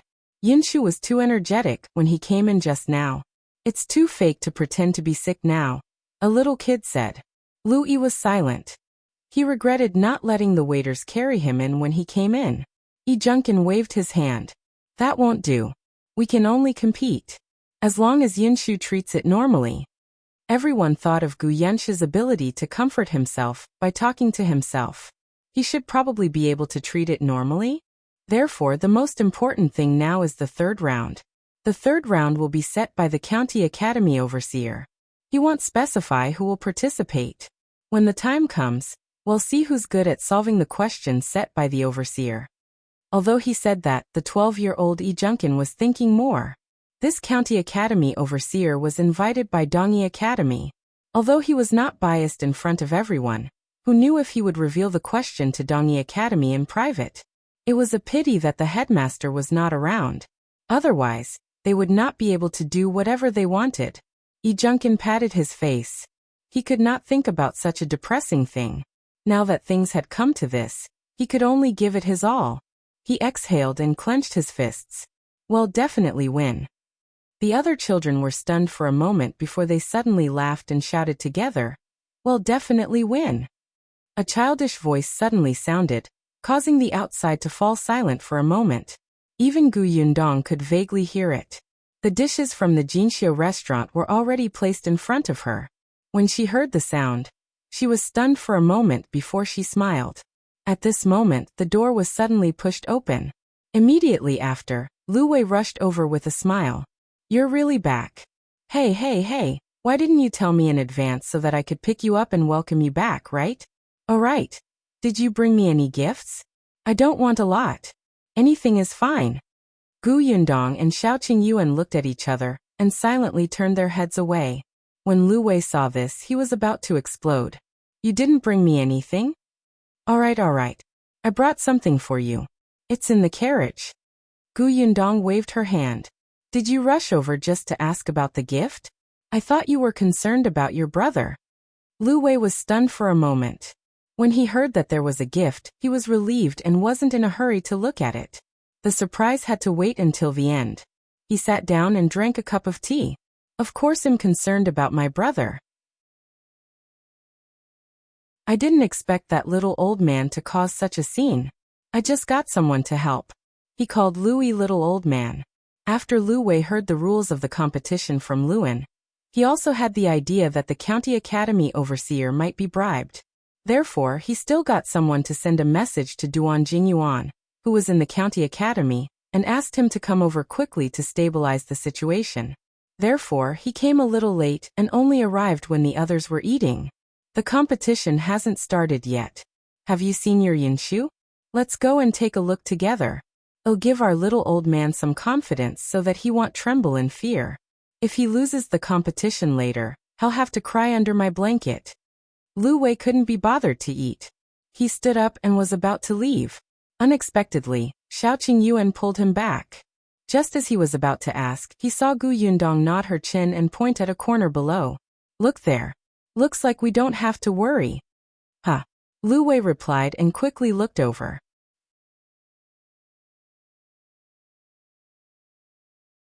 Chapter 372. Yunshu was squeezed out utted by Bexenville. There were people coming and going downstairs, but there were two people sitting in an inconspicuous corner. One of them lowered his head and covered half of his face with a fan. Lu Wei didn't recognize him. However, he knew who the person sitting next to him was. Even though this person had her head slightly lowered, Lu Wei could still tell that this was Madame Gu. Then the person sitting next to her was, "Hey brother Qin, so he's here too." This gathering was decided at the last minute yesterday afternoon. Madame Gu knew the ins and outs of the matter, and also knew that those people actually made use of her daughter. She was furious. At that time, she packed up and went to the prefectural city to look for Qin Wenzheng. Others might not know what Qin Wenzheng had been busy with for the past 2 days, but as the person beside him, Madame Gu knew. At this moment, the couple had just entered and only had time to take a sip of tea to moisten their throats. Madame Gu asked a waiter, and knew that the students were still in the private room on the second floor. When she saw her husband sitting there, she could not help but ask, "Don't you have to go up?" Qin Wenzheng said, "No need. Let's take a look first. I also want to know how these children are doing. Even if Dongyi Academy doesn't cause trouble this time, I want to find an opportunity to do so. After all, they've been studying in my own school. They don't know how vast the sky is outside. This is a good training for them." Madame Gu was speechless. To think that she had rushed over in such a hurry to find him. Just as he finished speaking, there was suddenly a commotion on the other side. Someone said loudly, "The master of Dongyi Academy is out." Everyone turned to look at the person who came out. Yundong was also looking downstairs. When she saw that the person who came out with a smile was actually Master Wei, who had pretended to faint after being scolded by her, she immediately smiled. This was a cockroach that could not be killed. Master Wei stood on a specially renovated stage in the restaurant and looked at the guests present. In the middle, there were onlookers who were watching the show. Of course, most of them were scholars. There were also people from the Dongyi Academy. They were all called over by him. However, there were not many of them. Others probably did not think much of this competition between students below the age of 10. However, he had no choice. The oldest in Qin Wenzheng's school was only 12 years old. It would be embarrassing for him to send a preparation scholar in their 20s to compete with the kids. Of course, there were also students from other academies and even schools in other towns. Teacher Wei coughed lightly. Although today's gathering is a competition, it's more of a sparring session. It doesn't matter which side loses. What's important is what you may learn. Most of them didn't think much of it. Lu Wei, who was upstairs, snorted coldly as he munched on a chicken drumstick. So what if you're bullying them? You even have to find a dignified excuse. How embarrassing. They're out. They're out. Isn't that Yunshu? Bian Yuanji suddenly pointed downstairs and shouted. Lu Wei blinked. When did a child appear in the private room? Whoa, so many people? When did they arrive? Just as Lu Wei was about to ask, he saw Yundong's lips twitch violently as she looked downstairs. The others were also laughing silently. He looked down suspiciously and saw Yunshu standing with his head held high and his chest puffed out. He looked straight ahead, as if he was about to go to the battlefield. And he was the last in the line. Moreover, because he was short, no one could see him. The crowd behind him squeezed him out of the line.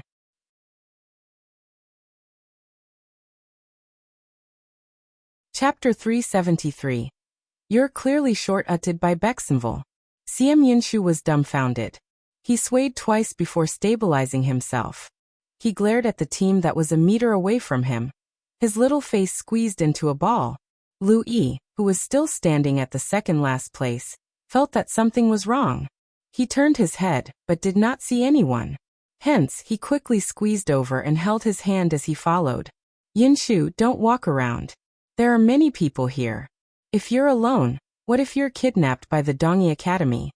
Teacher Wei from Dongyi Academy, who had just walked over to greet them pretentiously, was speechless. We are scholars. Scholars, not robbers. You are ruining the reputation of our academy. He was so angry that he did not want to speak, but Gu Yunshu still nodded seriously. I know.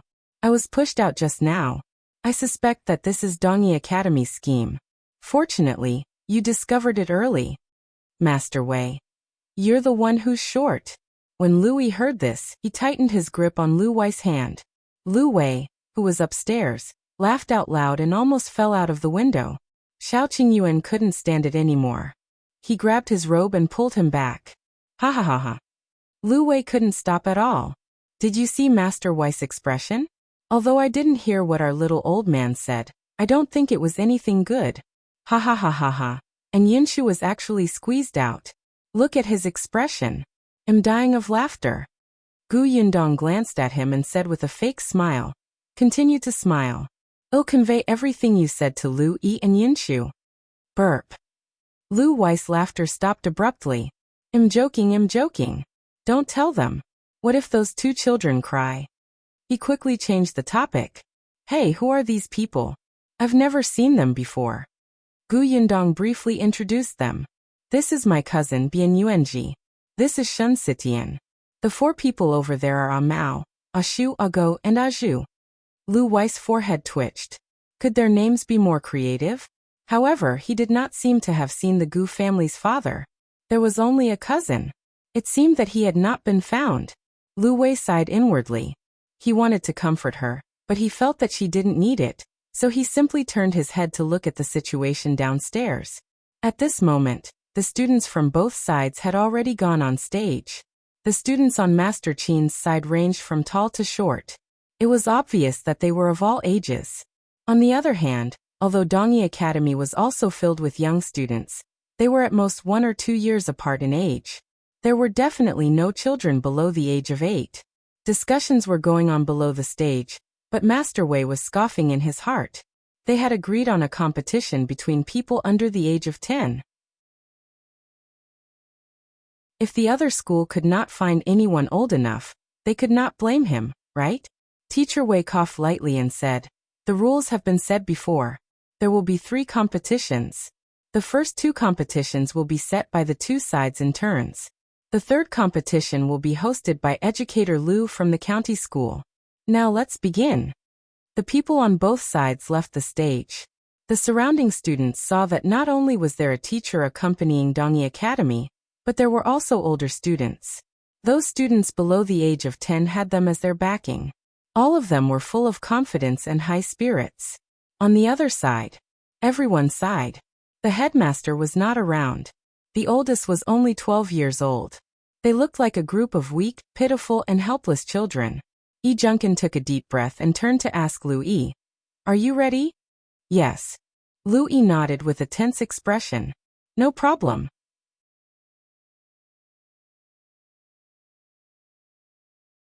Chapter 374. Learning from Big Sister Utted by Bexenville. CM with that, Lu Yi strode forward. With his hands behind his back, he said in an old-fashioned manner, our first match is chess. I'll compete. Junkin took out the chess pieces and placed them on the high platform. Dongyi Academy had no objections and let Lu Yi choose his opponent. Lu Yi looked at the students and finally pointed to the last one. Him. The teacher had said that chess players had to be calm and patient. They had to slowly figure out the strategy for the game. Otherwise, they would lose everything if they made a single mistake. Hence, after looking around, Louis chose the person who looked the most impatient. That person also walked out of the group and stood on the stage with his hands behind his back. He and Louis greeted each other and sat on the two sides of the chessboard. One of them held a black piece while the other held a white piece. The person who acted as the referee was the overseer. When it came to chess, winning was winning. The main role of the referee was to prevent people from regretting their moves or spending too much time. However, they were all self-proclaimed scholars here, so they naturally did a good job on the surface. They would not regret their moves or go back on their word. Louis was mentally prepared, but he did not expect the other party to admit defeat within half an hour. I really don't have much talent in chess. I'm destined to lose, so I won't waste everyone's time. Let's move on to the next game. He was straightforward and generous, admitting defeat readily. On the contrary, many people felt that this person had the bearing to lose. Louis looked at the chessboard and felt like he was holding back his anger. He couldn't even spit it out.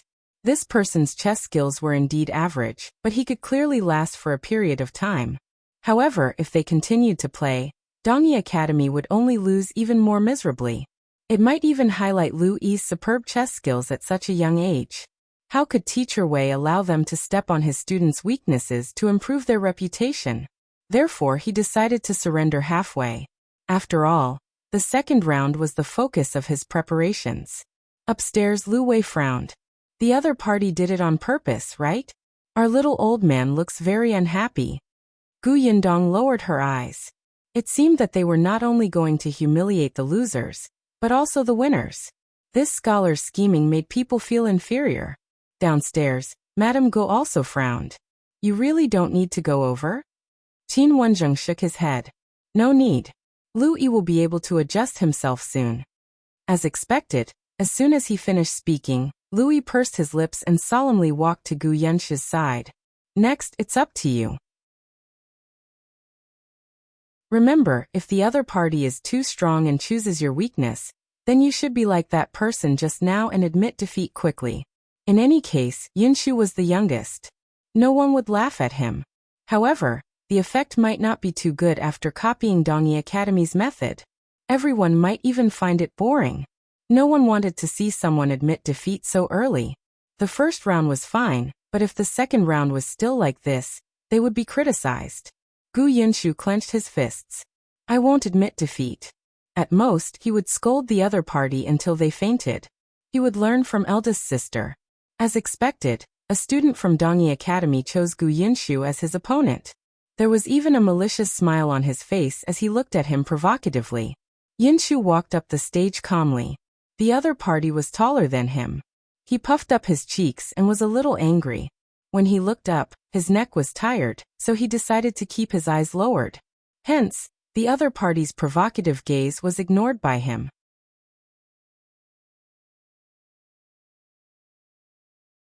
Chapter 375. Comparing in Sketch?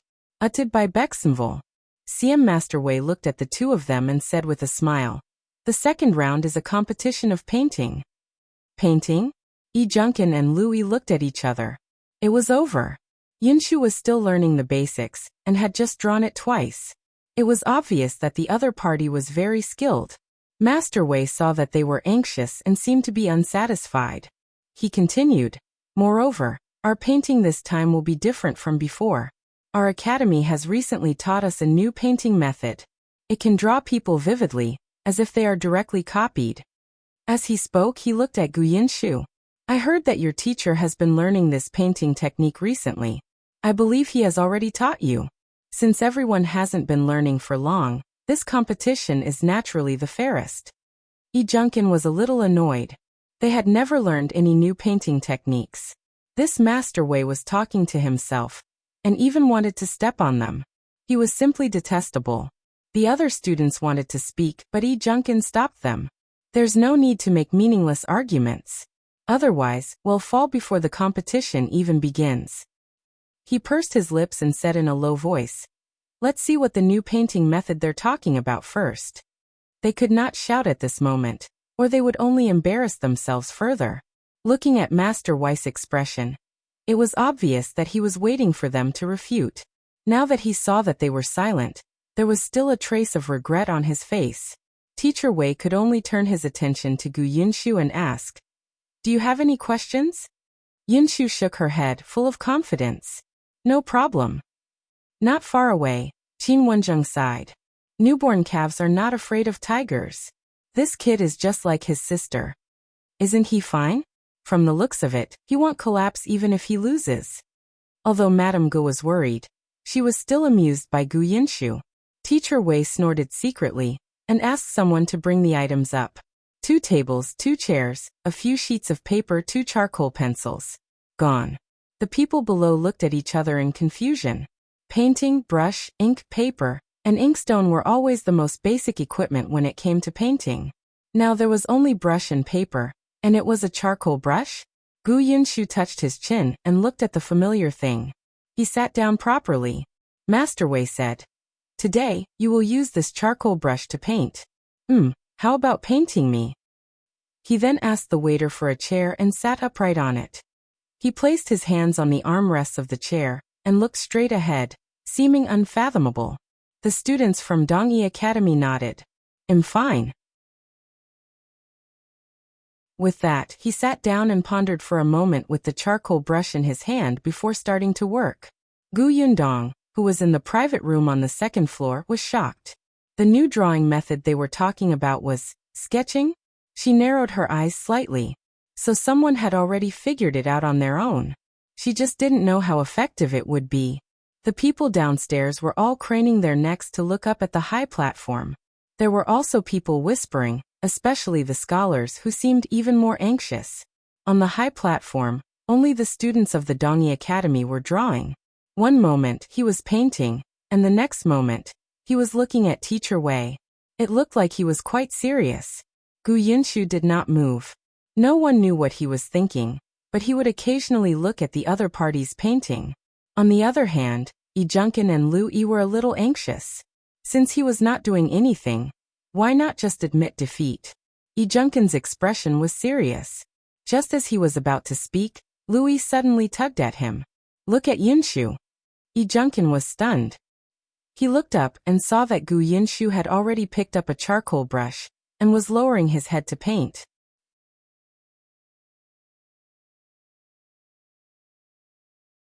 Chapter 376. Don't Move Utted by Bexenville. Yunshu's painting method was different from that of the Dongyi Academy. He first drew a few simple strokes before continuing to draw lines. Short straight lines, long straight lines, horizontal lines, vertical lines, diagonal lines, and various other lines crossed. Everyone shook their heads when they saw this. This is because he can't draw it. He's starting to mess around. I don't think the teacher in his school has taught him at all. The little boy just now has been looking at the drawings of his opponent. Does he want to learn it now? But the other side doesn't draw like him. So he didn't learn it and started drawing randomly? Teacher Wei turned his head slightly and took a glance as well. He immediately smiled. Yunshu suddenly shouted, "Don't move. Since you want to be a model, you have to be professional. Otherwise it will affect my painting." Am I a model? What was that? Everyone's mind was filled with question marks. They didn't quite understand what he meant. However, Mr. Weiss' face was flushed red. Although he did not understand what the model meant, he understood that he was moving around and affecting the kid's painting.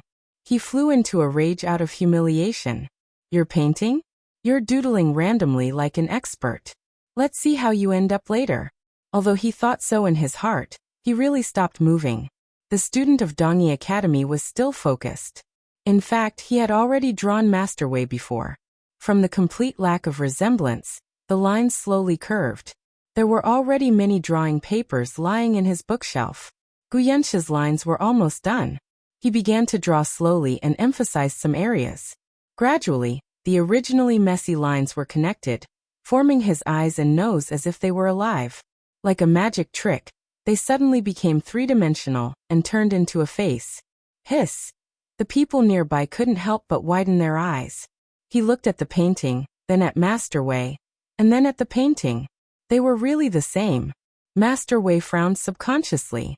The whispers in his ears gave him a bad feeling. But he could not move, lest Yunshu lost and blamed it on him. The Dongyi Academy student heard it too. He frowned slightly, but did not look in Yundong's direction. It was fine. He was already very familiar with it. How could he lose to this brat? Just a little bit more to finish the drawing. However, Yunshu was faster. He put down the charcoal brush and heaved a sigh of relief. Unexpectedly, when he looked up, everyone was looking at him. Yunshu was suddenly worried. Had he drawn it wrong? He had started learning to sketch since a long time ago. He was very interested in Big Sister's drawing of the structure of the house. At that time, Big Sister had taught him to draw the simplest square wooden box. Later on, he drew pears, vegetables, cups, jars, and various other things.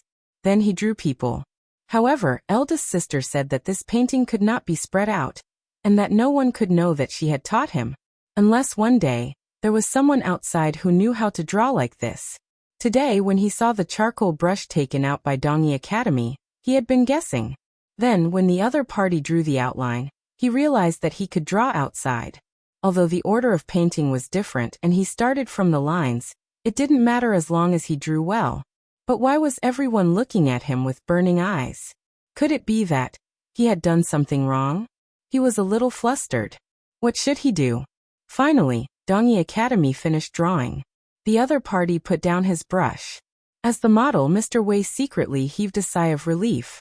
He wanted to rush up and take a look, but he had been sitting for too long. His old bones were too stiff to move.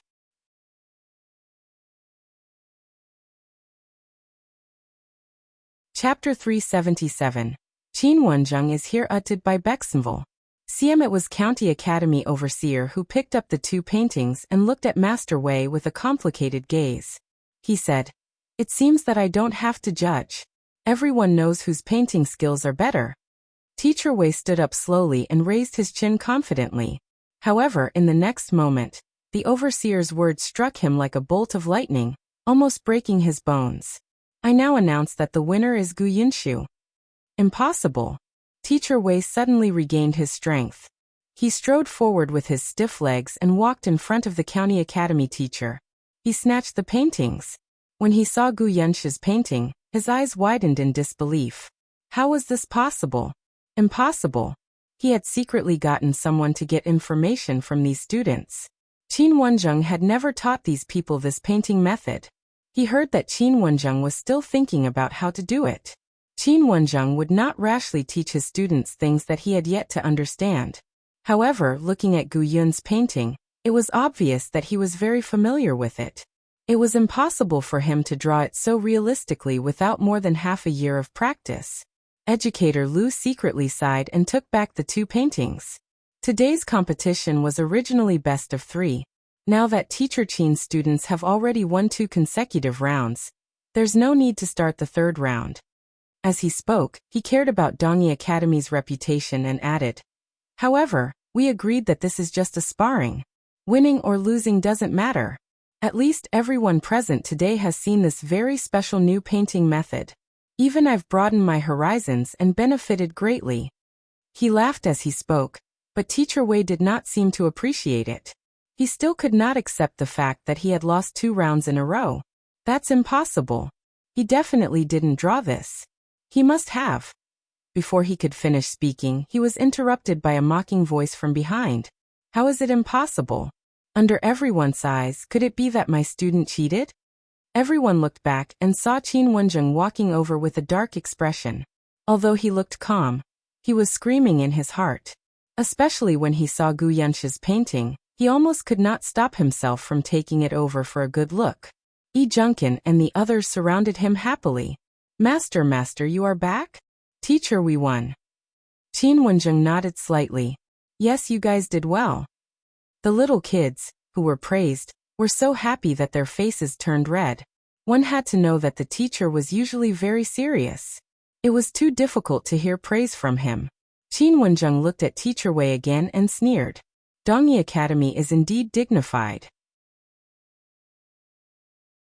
You bullied a group of children when I wasn't in school. In the end, you lost twice to our school. Now, you're starting to go back on your word? I want to ask your dean, Are the teachers of Dongyi Academy all people who take advantage of others and bully them without any self-restraint or dignity? You, Teacher Wei's face turned green and white, but he could not refute. On the other hand, a group of people quickly walked over from outside the Jinxiu restaurant. The leader was the acting dean of Dongyi Academy. Since Dongyi Academy has lost, we naturally won't go back on our word. He walked in front of Qin Wenzheng and bowed deeply. He said apologetically, "This matter is my Dongyi Academy's fault." Master Wei made his own decision and urged the students to compete with the other academies in private.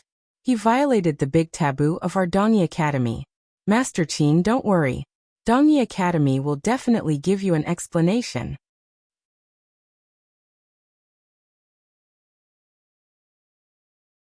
Chapter 378:1 Have to ask my big sister Utted by Bexenville. CM Qin Wenzheng glanced at him. He had a good impression of this acting dean. Last time, he had indeed severely punished Mr. Wei. Unfortunately, this person did not learn his lesson, and insisted on making mistakes again and again. Hence he nodded. In that case I'll wait. He did not want to completely offend them. After all, even if he did not care, his students still had to care about their reputation. Continuing to be aggressive would make their future path difficult. Moreover, Qin Wenzheng was secretly looking for an opportunity to stir up trouble and get the people from Dongyi Academy to come out and spar. On the other side, Master Wei's expression changed drastically. Dean Chui. Dean Chui looked at him coldly. You ruined the Academy's reputation because of your own selfishness. I will write a letter to Dean Jiang when I get back. During this period of time, you should reflect on your mistakes at home.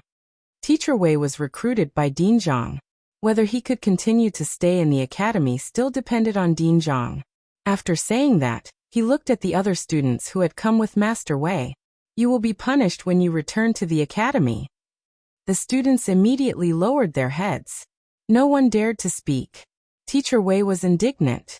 He wanted to say something, but he was pulled away by the people brought by Dean Chui.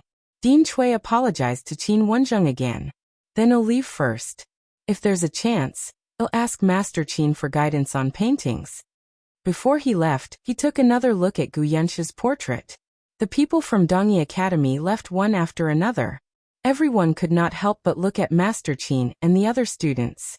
Gu Yunshu in particular became the center of attention. However, how could Qin Wenzheng not know what they were thinking? At this moment he also had a stomach full of questions. Therefore, he expressionlessly rejected the County Academy overseer's invitation and brought the students upstairs to the private room. As soon as he entered, he restrained his thoughts and asked Yi Junkin about the specific situation of this incident. Then he praised the little kids in satisfaction. Only then did she ask Gu Yunshu sternly, "Who taught you that painting?" Before Gu Yunshu could answer, the others were stunned. Yi Junkin asked in surprise, "Master, didn't you teach him?" Qin Wenzheng almost hit him. "If I taught him, would I only teach him?" Everyone shrunk their necks. They only thought that perhaps Gu Yunshu was talented, so it was not impossible for the teacher to give him special treatment. After all, they had something they were good at. Sometimes, the teacher would give them pointers alone.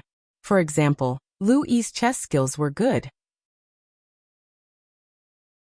Qin Wenzheng would play a few rounds with him after class and point out things to pay attention to. Therefore, they did not find it strange that Gu Yunshu could draw in a way that they did not know. Qin Wenzheng glanced at them angrily and continued to ask Gu Yunshu, "When did you learn it?"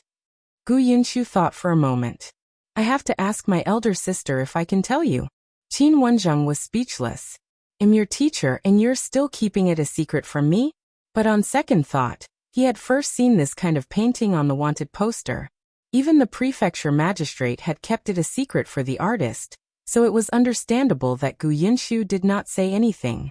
Unfortunately, Gu Yundong was not back yet.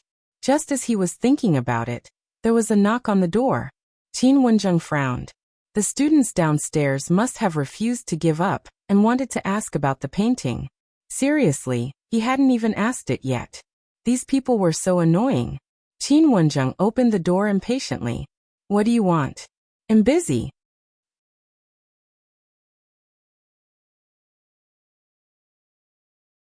Chapter 379. Siblings meet uttered by Bexenville.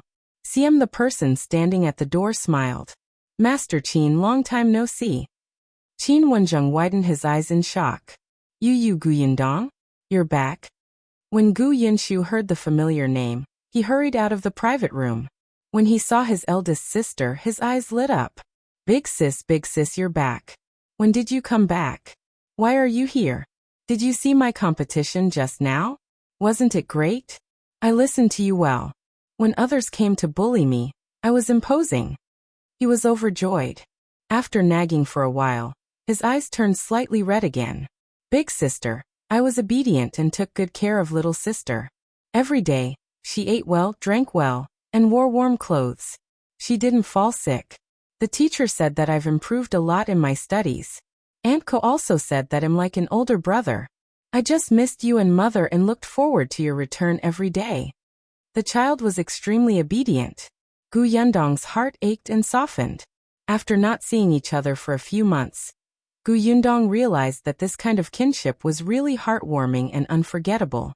She squatted down and gently stroked his head. Yes, I know. Yunshu is very obedient and sensible. You're a little man now. Gu Yunshu puffed out his chest and nodded vigorously. He grinned. After speaking to Gu Yundong, he looked at the person behind her and immediately threw himself into Madame Yang's arms. Mother! Ashu is great. Madame Yang picked him up, her eyes red. Gu Yunshu smiled even more happily. However, when he looked around and did not see Gu Dajiang, the smile on his lips could not help but droop. Sister, didn't you find father? Gu Yundong secretly took a deep breath. Father is not in Qingyuan Prefecture, but don't worry. Father is fine. He will be found. At the very least, everyone in Qingyuan Prefecture who saw Gu Dajiang said that he had left the city gate safely. If he could survive the disaster and remain safe despite the chaos in Qingyuan Prefecture, he would definitely be fine in the future. When she saw that Gu Yunshu still looked a little sad, she quickly brought the timid and uneasy Bian Yuanji over. Look who this is. Bian Yuanji was very nervous. He had regarded Gu Yunshu as his best friend, but Yunshu seemed to have many classmates and friends now. They were all knowledgeable and capable friends. He suddenly felt inferior and helpless. Madame Yang had already put Gu Yunshu down. Hearing this, he could not help but take a few more glances at Bian Yuanji. After a while, his eyes lit up. He rushed over and grabbed his hand. Yuanji, right, cousin Yuanji? Your cousin Yuanji? Ashu, it's me. Bian Yuanji was very happy that he still remembered him. Gu Yundong smiled. Your cousin Yuanji will be staying with us from now on. He just came and is not familiar with Yongfu village or Fengkai county. You can bring him around later. Gu Yunshu nodded vigorously. Leave it to me. He patted his chest and happily introduced Bian Yuanji to Lu Yi and the rest. Gu Yundong heaved a sigh of relief. With Yunshu around, Yuanzi's temperament should become more cheerful. But in the next moment, Gu Yundong suddenly felt someone staring at her. She suddenly turned around and met Qin Wenzheng's covetous gaze. Gu Yundong was speechless. Why did she feel that her life was in danger?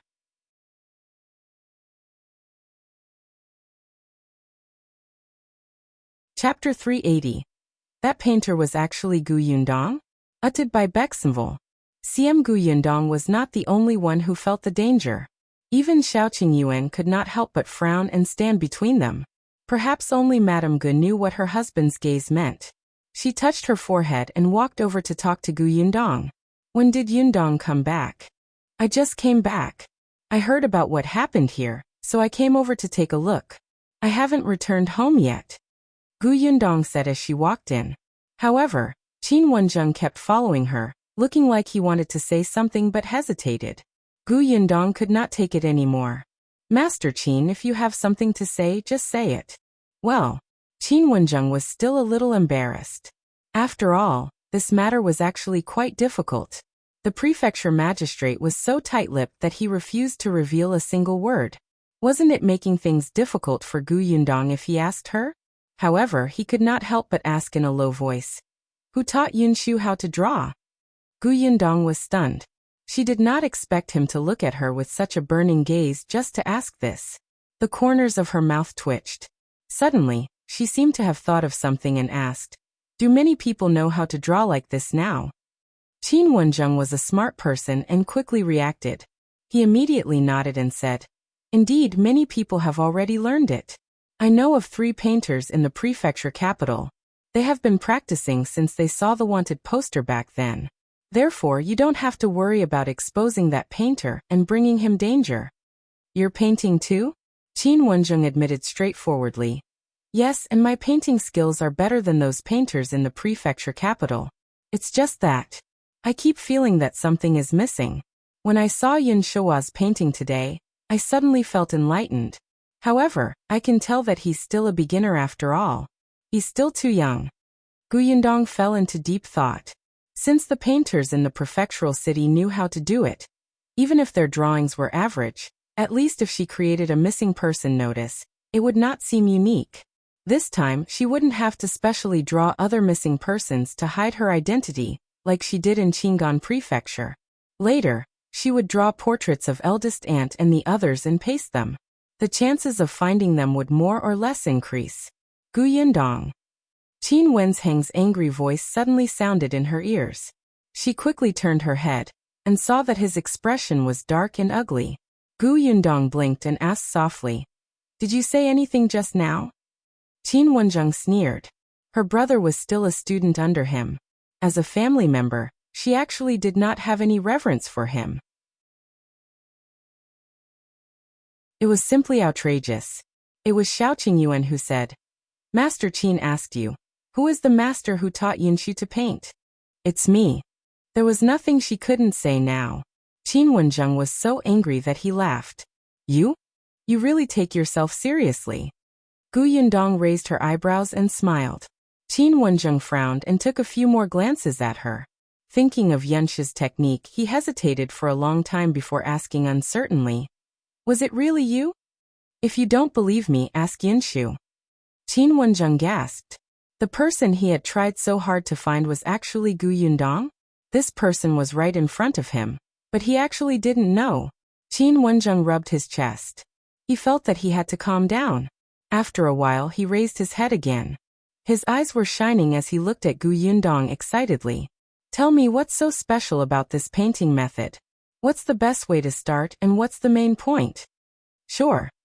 Yundong smiled. "But if you want me to teach you, there will be conditions."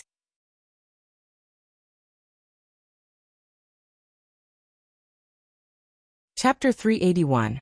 Opening Gifts. Qin Wenzheng was speechless. He knew this girl had never known what it meant to be at a disadvantage. He was annoyed. "I'm your brother's teacher." "Those are 2 different things. When you took Yunshu in as a student, didn't you take a fancy to his learning talent?" Yundong said. "Friendship is friendship, and business is business." The corners of Qin Wenzheng's mouth twitched. He rubbed his temples and scolded Yundong in his heart. However, he slowly calmed down. "All right, tell me." Yundong was satisfied. She pointed at Bianyuanji, who was holding Yunshu's hand and chatting with others. "Take in my cousin too." Qin Wenzheng frowned and turned to look at the timid and inferior child. He thought for a moment and said, "It's not impossible, but if he's stupid and can't keep up with his studies, then you can't blame me. He cannot read like Yunshu, right?" That was true. Yunshu had Jiang. Although eldest Aunt Gu had also learned a few words when she was young, she could not learn a lot in that environment. Moreover, she had forgotten most of it. After Bianyuanji was born, eldest Aunt Gu had probably only taught him less than 10 words.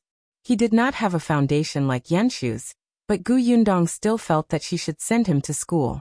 Now that the conditions allowed it, reading and literacy were the most basic things for her. "Just teach him, Master Qin. It's not like I want him to take the high scholar examination and return as an honorable scholar. Studying can make people wise. It's better than knowing nothing." There was a rare hint of praise in Qin Wenzheng's eyes when he looked at her. There were too few people in this world who had such thoughts. For example, which of these little kids in front of him didn't study for the imperial examination? When it came to Yundong, she really studied for the sake of studying. "All right, since we've made a deal, you can tell me about the problem with the painting, right?" Madame Gu couldn't stand it anymore and pulled him back. Yundong has just returned to Fengkai County and hasn't even come home yet, but you're already asking her all sorts of questions. At least let her go home to see her family. We can talk about other things after resting. Only then did Qin Wenzheng react. He coughed lightly and said, "All right, I don't mind waiting 2 more days anyway. The competition here has ended. Take Yunshu home first. Then we'll leave." Gu Yundong also wanted to go home, so she called out to Yunshu. The latter immediately bade farewell to his friends and held Bian Yuanzi's hand. From the beginning to the end, he had never let go of his hand. Their palms were sweaty.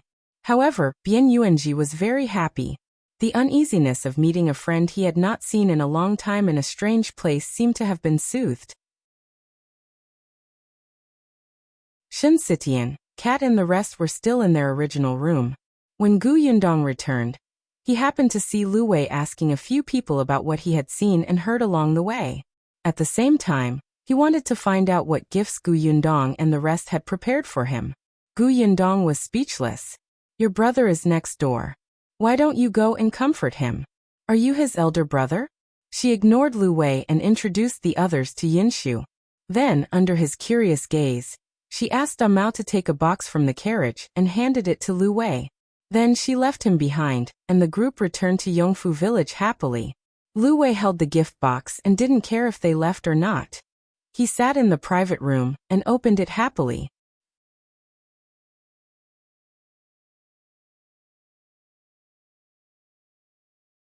Chapter 382. The villagers pointing at them. However, in the next moment, the corners of Lu Wei's mouth drooped. His fingers trembled as he took out the thing in the box. Dried bamboo shoots? This was the gift she had given him? Lu Wei was so angry that he wanted to die. He angrily stuffed the bamboo shoots back into his pocket, picked up the box, and was about to smash it on the ground. After thinking about it, he was indignant. He closed the box and stuffed it into Lu Wei's hands. "Take it back to the residence. Eat them tonight and cook them all. Let my father and the others have a taste. Let them feel Gu Yundong's sincerity. Her sincerity. Humph. To think that his father was full of praise for this person. Look, the capable young lady he mentioned was so bad at conducting herself." However, when everyone in the Lu family ate the crispy dried bamboo shoots that night, coupled with the secret seasoning that was sent over along with the dried bamboo shoots, they truly felt Gu Yundong's sincerity. Old Master Lu even said, "I heard that the Feng County in the Yongning Prefecture produces spring bamboo shoots. In the past, someone sent me local dried bamboo shoots, but they didn't taste as fresh and tender as this. Especially since the Yongning Prefecture has just experienced a disaster. It's not easy to find such good dried bamboo shoots. That girl, Yundong, is very considerate." Lu Wei. Lu Wei did not want to say anything. He would eat first as a form of respect. Tomorrow he would go to Yongfu village to visit Gu Yundong and ask for more. Gu Yundong did not know that this person had previously despised the things she had given him, and now he wanted to take advantage of her again. After giving the gift to him, she got into the carriage and returned to Yongfu village without stopping. Unexpectedly, just as they arrived at the village entrance, they saw a few familiar figures standing there, shaking their heads in anticipation. The carriage stopped and she quickly got out. She immediately saw a figure running over happily and hugging her thigh. Big sister, you're back." Gu Yundong picked the little girl up. "Why are you standing here?" The little girl rubbed her head against Gu Yundong's neck. Gu Yundong's heart softened when he saw how cute she was. Kiki missed eldest sister and mother. Even the food didn't taste good. Gu Yundong could not help but laugh. If it could make a foodie girl feel that eating was not good, then this lovesickness was quite serious. Now that we're back, Kiki has to eat more. "Yes, I'll have 2 big bowls tonight." She was excited and gestured with her hands to show how big the 2 big bowls would be. Aunt Ko also walked forward and sized Gu Yundong up. She actually felt that Gu Yundong had grown taller.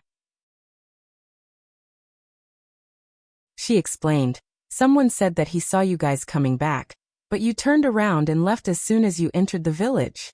Later on, Luan called young Master Lu away. "I thought that something might have delayed you in the county city, and you would come back later." When Gu Yundong heard this, she understood that Luan did not report to the Gu family. She was so angry that she gritted her teeth, but she smiled and explained. Madame Yang also came forward and happily carried Gu Yunke over. The young lady was even happier. She stayed in Madame Yang's arms and spoke to Gu Yundong. Eldest sister, I just waited for a while. That's true. She even prepared something for you to welcome you home, Aunt Ku added. The little girl immediately became shy and buried her head in Madame Yang's arms like a little quail. Gu Yundong could not help but laugh. She did not get into the carriage and simply walked as she spoke. Along the way, she bumped into the villagers of Yongfu village. Some of them greeted her warmly, but there were also some who pointed at her, as if they did not want to get involved with her.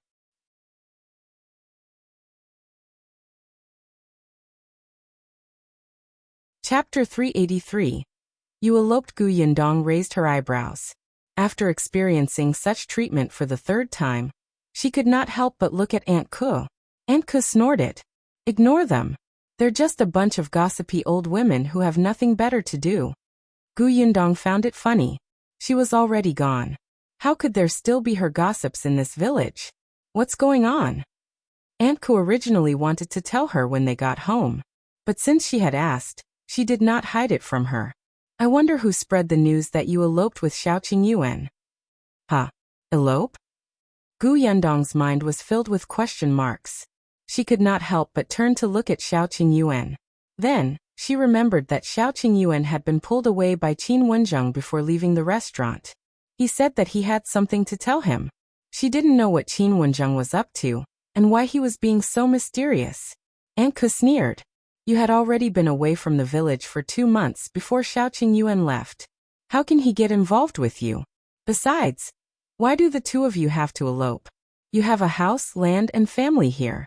If you want to be together, you can find someone to propose marriage, and no one will object. Is there a need to elope? Gu Yundong felt that what Aunt Ku said made sense.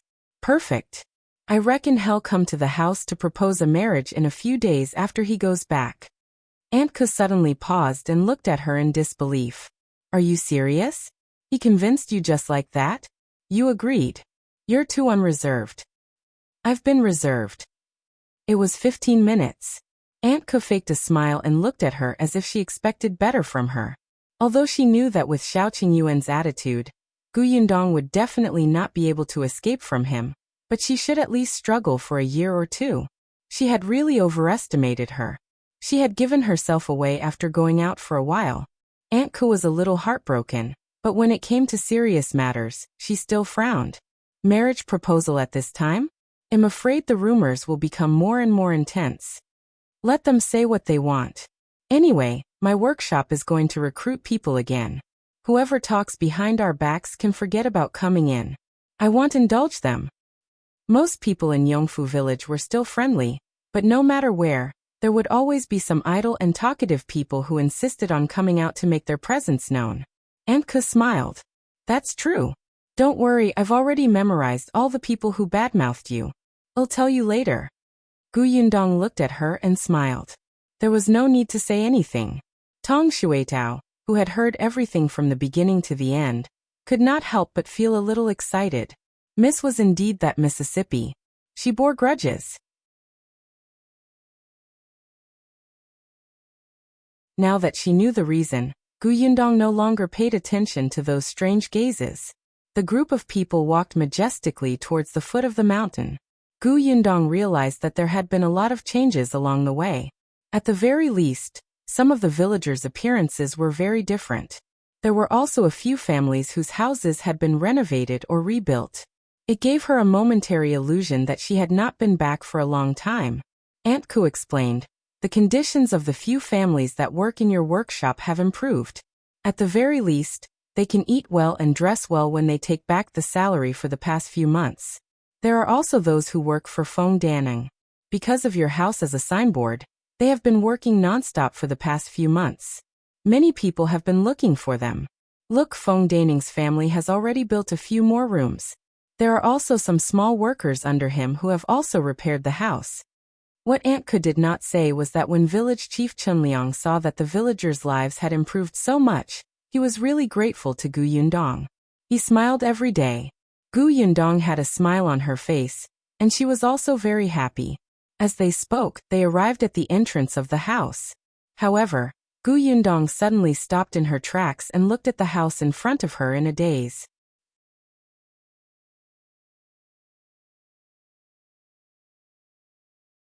Chapter 384. Shao Qingyuan's thoughts. Gu Yundong looked to the left, and then to the right. Her mouth was slightly agape, and she did not know where to go. Aunt Ko lowered her head and smiled. She had deliberately not said anything just now. Gu Yundong asked, "What happened? Why were there two identical houses?" "Brother Shao's house." Gu Yunke pointed to the house on the right and happily explained to Gu Yundong. "Shao Qingyuan's house?" Aunt Ko finally had enough of laughing. She said softly, "After you left, Shao Qingyuan bought the land behind his house. Then he asked Feng Daneng to build a green brick-tiled house. It's no different from your house." Gu Yundong was speechless. Shao Qingyuan was really making a big deal in silence. The two of them had been together for so long along the way, but he actually held back and did not mention it. Aunt Ko finally understood Shao Qingyuan's thoughts. Anyway, this house was designed by Gu Yundong, so she definitely liked it. He could just build the same one so that she wouldn't dislike it. However, his house was indeed eye-catching.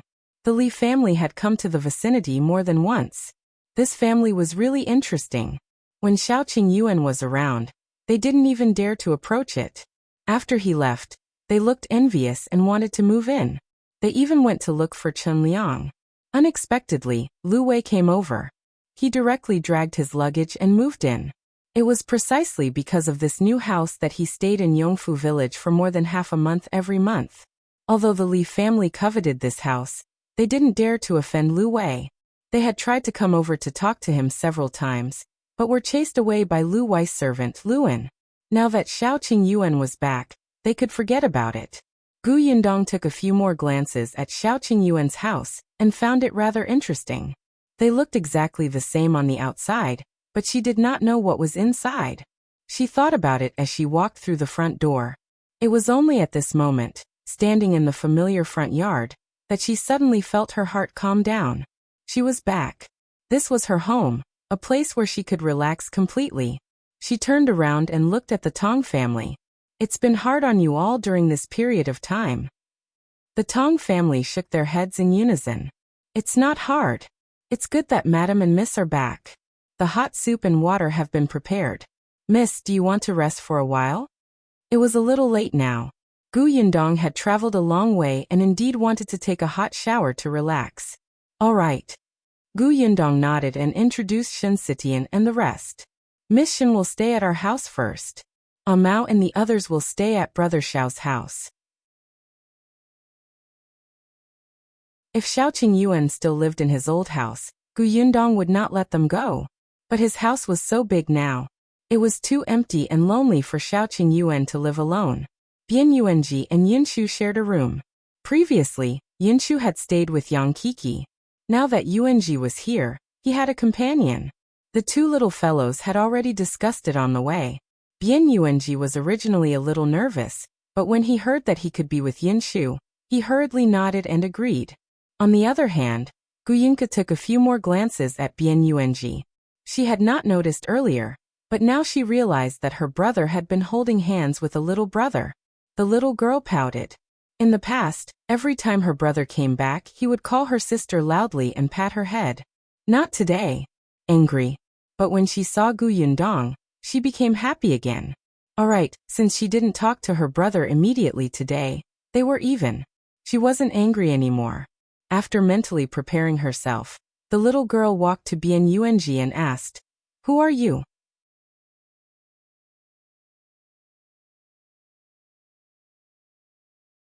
Chapter 385.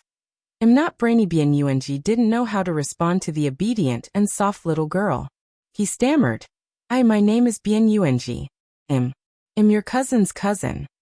It was so confusing. The little girl blinked blankly, indicating that she did not understand.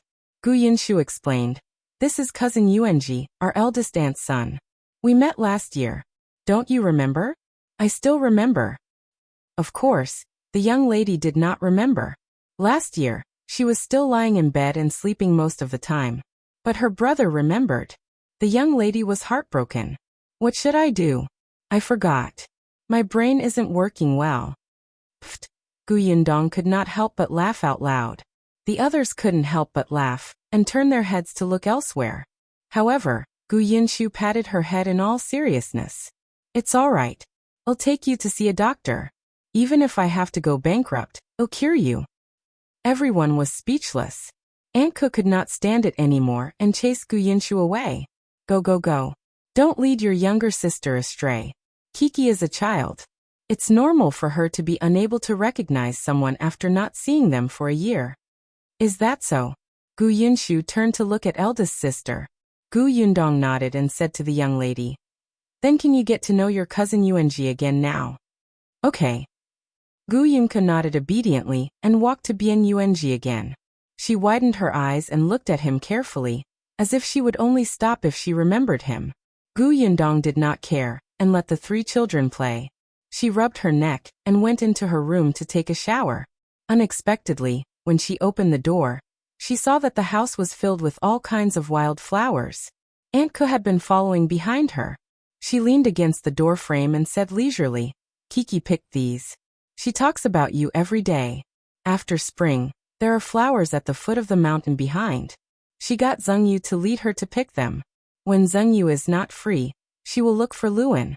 After she picks them, she will put some in her room and some in your room too. She wouldn't throw them away even when the flowers have withered. She'd take them to the backyard and bury them obediently in the soil.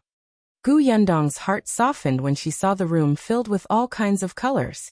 Except, this attracts bugs, right? Aunt Ko really did not want to talk to her. She turned around and left. Yundong, on the other hand, entered the room with a smile. She took out the things that had been stuck to the door frame, the vases, the cups, the cabinets, the pillars, and the curtains, and placed them all on the table. She wondered if she should find a female teacher to teach this pretentious young lady how to arrange flowers. However, Yunko was a little too young now. It seemed to be too early. She would see about it next year. Yundong took a comfortable shower. When she came out, she saw Madame Yang, Shen Sitian, and the others sitting there refreshed. Aunt Ko placed a plate of date cakes in front of Yundong. Kiki made this. Yundong was shocked. She looked at Yunka in shock. The young lady covered her face and said shyly, No, Aunt did it. Aunt Ko said, when she heard that you guys were back, she wanted to go to the village entrance to wait. I thought about how long we would have to wait, so I simply told her to make some delicious food to welcome you guys. The date cakes were made by the two of us. She said meaningfully, although Kiki is young, her culinary talent is already very obvious. Try it. Yundong was stunned. The young lady loved to eat, so she was talented in cooking? So this was what she had prepared for her.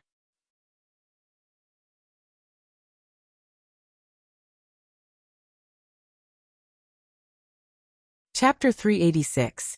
The things in the village. She tasted it and smiled when she met Young's expectant gaze. It's delicious. The little girl shyly pounced into her arms again and gave Madame Yang a date cake. Everyone at the table laughed. It was at this moment that Tong Shuetao walked in with a basket of fresh vegetables. Auntie Dong came just now.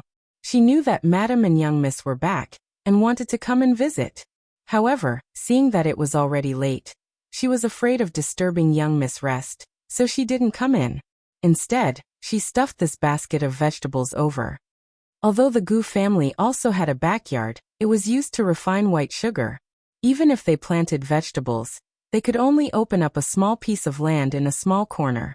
Aunt Ko had only planted a little. Dong Xiulan was still working in the workshop and had just returned. She was naturally very happy to hear that Yundong had returned home. Speaking of her, Yundong could not help but think of Zheng Hu. He asked Tong Shuetao, "How's Uncle Zheng's leg?" "I'm much better. He can already walk on my crutches. The doctor said that he'll recover soon. He just has to be careful not to bump into anything or freeze." "That's good." Uncle Zheng's leg had recovered, and the Zheng family's life would slowly improve in the future.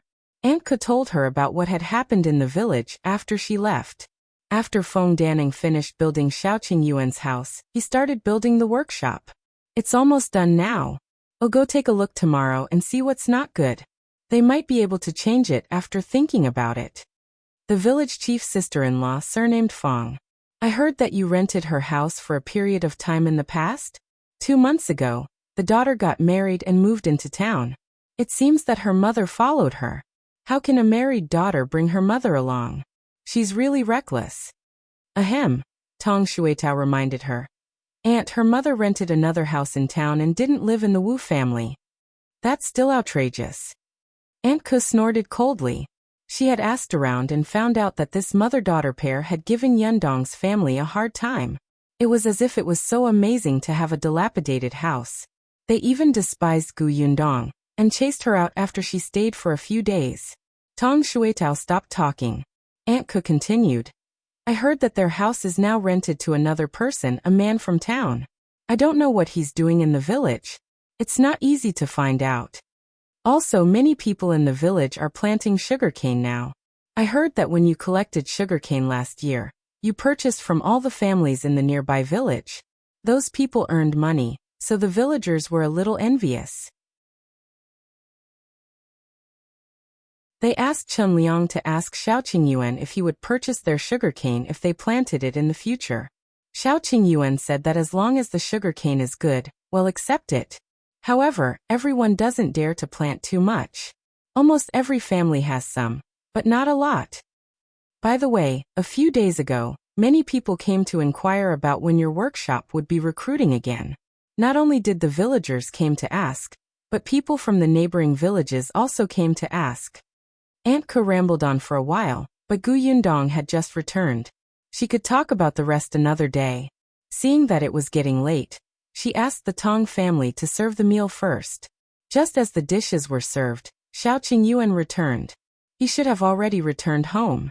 He came over after changing his clothes, and his hair was still a little wet. Gu Yundong was very curious.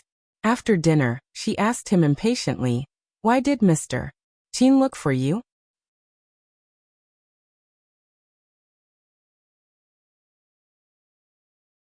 Chapter 387.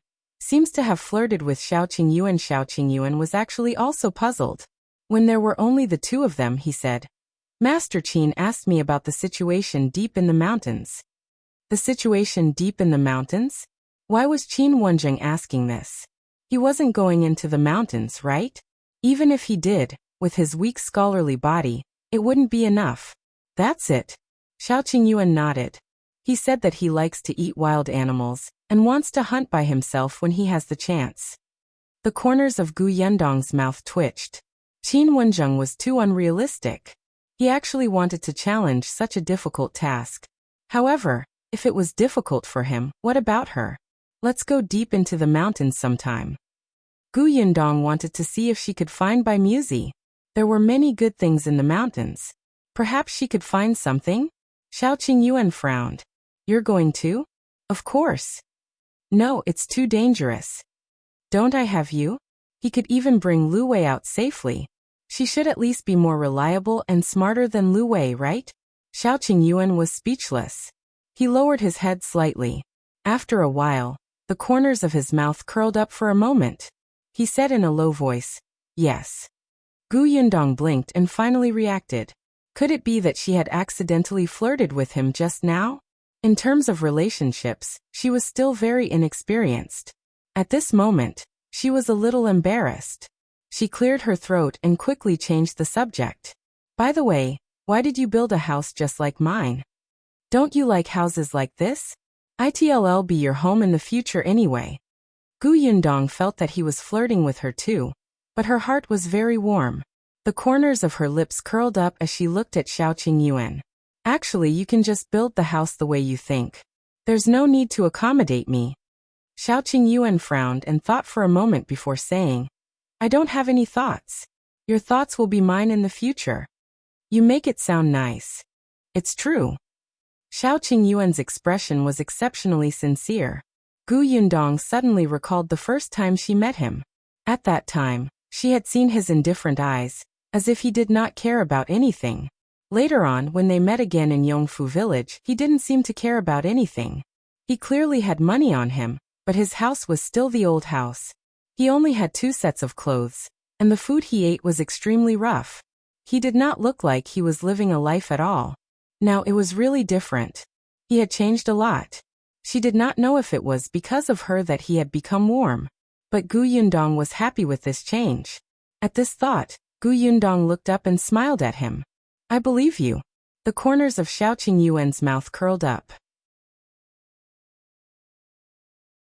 His hand moved slightly, but he couldn't help but step forward and hold her small hand, gently rubbing it twice. Gu Yundong felt as if she had been electrocuted. She shuddered and coughed lightly. In the end, she did not pull it out. She only asked him in a low voice, "What are you doing tomorrow?" "I want to go to the county city to take a look. The bodyguards of the Zheng family's agency are all quite skilled. I want to borrow someone from them to teach Mao, and the others some martial arts." As he spoke, he hesitated for a moment before saying, "I'll come back in a few days to propose marriage." He had asked Auntie Dong and found out that there were many things to prepare for the marriage proposal. The more he valued the woman, the more he could not be careless. He was already thinking about what he should prepare to show his respect. Other than finding an escort tomorrow, the most important thing was to buy something for marriage. Therefore, at dawn the next day, Shao Qingyuan rode his horse and left Yongfu village. Gu Yundong also woke up early. After freshening up and eating breakfast, he planned to go to the workshop to take a look. Unexpectedly, a carriage stopped outside the door.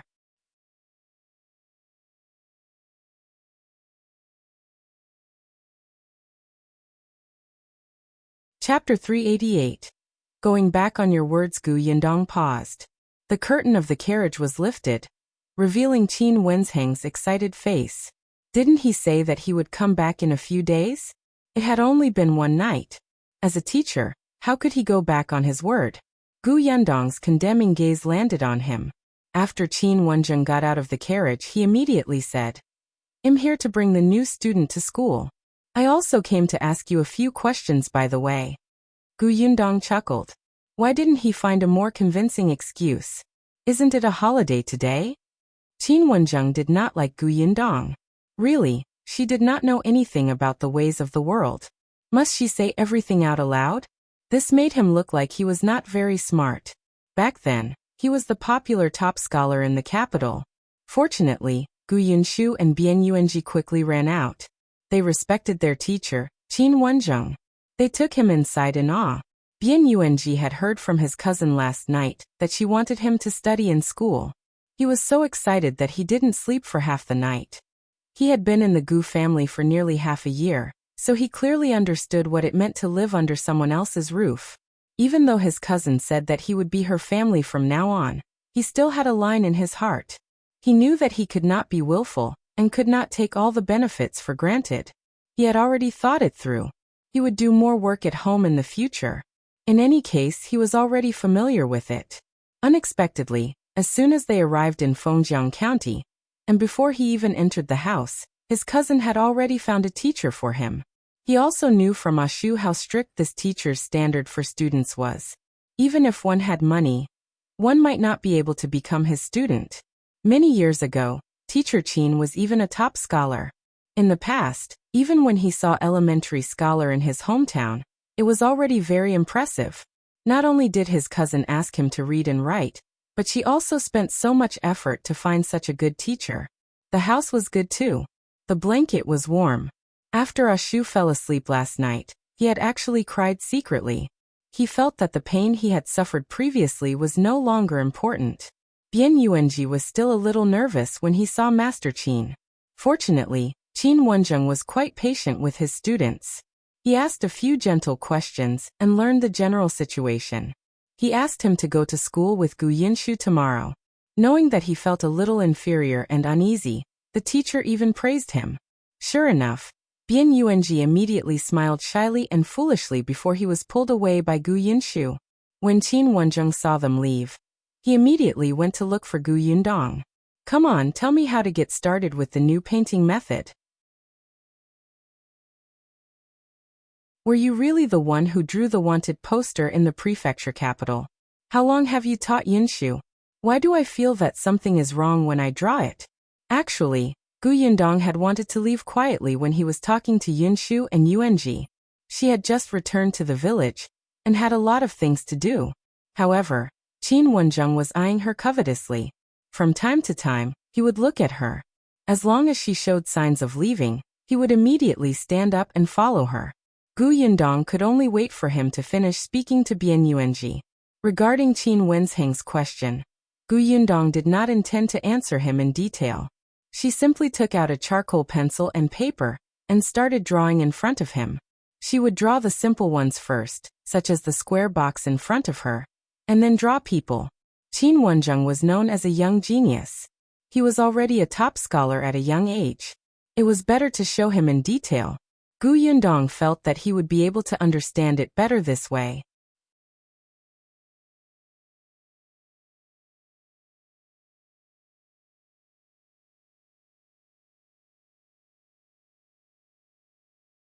Get someone to secretly keep an eye on them, without exposing the portraits.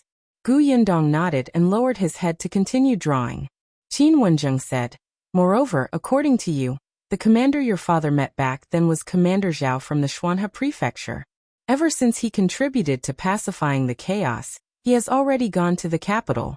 I'll write a letter and ask my friends in the capital to ask Commander Zhao if there's any news of your father." Yundong's eyes lit up, and she could not help but stop drawing. "Thank you.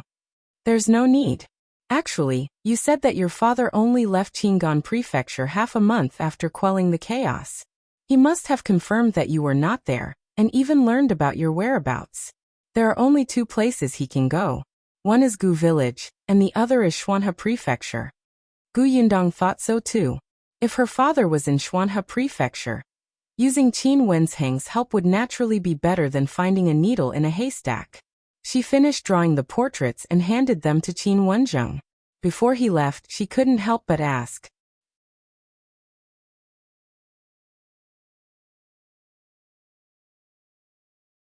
Chapter 390. Both of you are annoying Udat by Zenval. You stayed in Fengkai County and didn't return to the capital because they haven't caught the person behind the bandit? Yundong had long found it strange. It had been more than half a year since the new emperor ascended the throne. Those who should be promoted had been promoted, and those who should be transferred back to the capital had been transferred back. However, Qin Wenzheng, the trusted aide of the new emperor, had been staying in Fengkai County as a schoolteacher.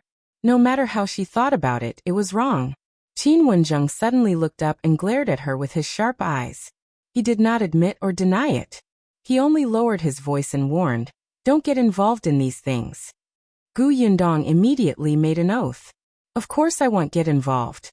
If it weren't for the fact that I wanted to earn some money last time, I wouldn't even draw the wanted posters.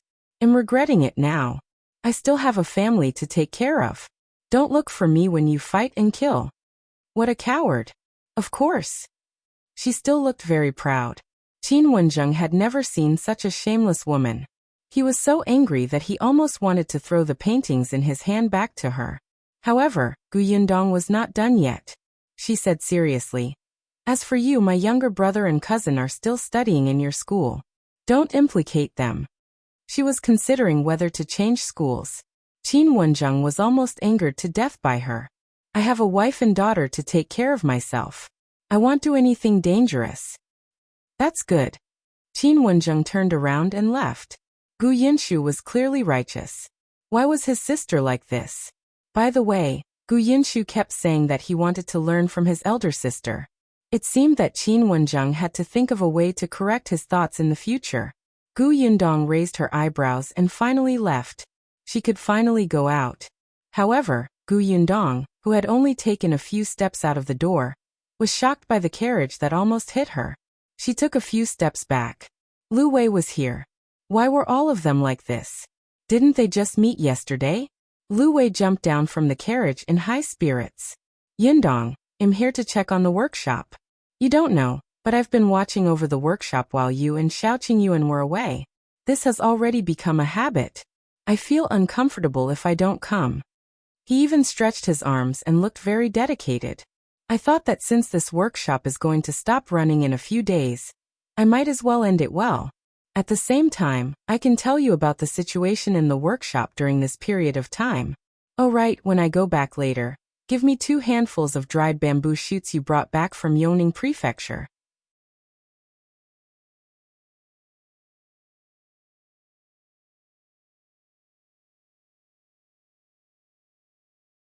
Chapter 391.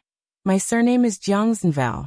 CM the person was a little anxious, and seemed to be unfamiliar with the road here. He stumbled. When he was in front of them, he wiped his sweat and exhaled. Brother Feng, the house I live in. Halfway through his sentence he noticed Yundong standing at the side. He was stunned for a moment. He thought about it and asked uncertainly, "You are Lady Gu, right?" Yundong nodded. "You are." She was very sure that she had never seen this person before. He did not look like a villager from Yongfu village. That person smiled and said, "My surname is Jiang. My family is in town. Not long ago, I rented the Chen family's house in Yongfu village." Yundong remembered that Aunt Ku had mentioned last night that Chen Yulan was married and her mother had moved to town. Naturally, their house had been vacated.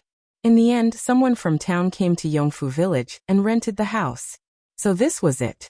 This person looked to be in his 40s, but he seemed refined and even had a beard. He looked out of place in Yongfu village. When he stood with Feng Danning, he looked more like a boss or a long-term worker. Knowing who he was, Yundong nodded slightly. On the other hand, Feng Danning asked, "Brother Jiang, why are you looking for me in such a hurry?" Jiang Yongkong suddenly slapped his leg. "I almost forgot. I don't know why, but there's a big hole in the roof of the house I live in, so I want to trouble Brother Feng to help me take a look and repair it." Feng Danning nodded. "All right, I'll go over and take a look at noon." He was still helping the Gu family build the house. If he had to do other work, he would naturally have to make use of his rest time. "Thank you very much. I'll go back first." Jiang Yongkong cupped his hands gratefully. Then he nodded and smiled at Yundong before turning to leave. Feng Danning continued to lead Yundong into the workshop. Yundong had already drawn the composition of the workshop before she left, so she was very clear about the structure inside. The workshop was very big, just like a modern factory. It was also divided into several smaller workshops, and each workshop had a room that looked like an office. As it was used to make food, Yundong attached great importance to hygiene, so the floor was paved with square bricks to prevent dust from flying everywhere. There was a row of rooms behind the workshop. After the official recruitment, there would definitely be someone on duty here, so the dormitory was needed. In the future, when there were more workers, those whose families were far away could also stay here. The doors and windows of the workshop had been specially made to double the size, in case the light was dim and they could not see clearly. Yundong looked around.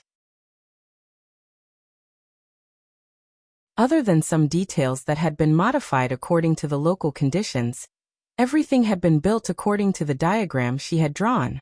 Feng Danning was excited as he introduced them to her. He had been working nonstop for the past few months. Although he was busy, he looked different. Now that the workshop could be used soon, he would probably be even busier. But he was happy and grateful to Yundong. After Yundong was done, she was satisfied. She said to Feng Danning, "Uncle Feng, it's been hard on you during this period of time. The workshop is very good and sturdy. It seems that after a while, the workshop will be able to start running." Feng Danning laughed out loud. "As long as you're satisfied." The two of them walked out of the door as they spoke. Thinking of Jiang Yongkong, Yundong could not help but ask, "Since he's from town, why did he come to our village for no reason?"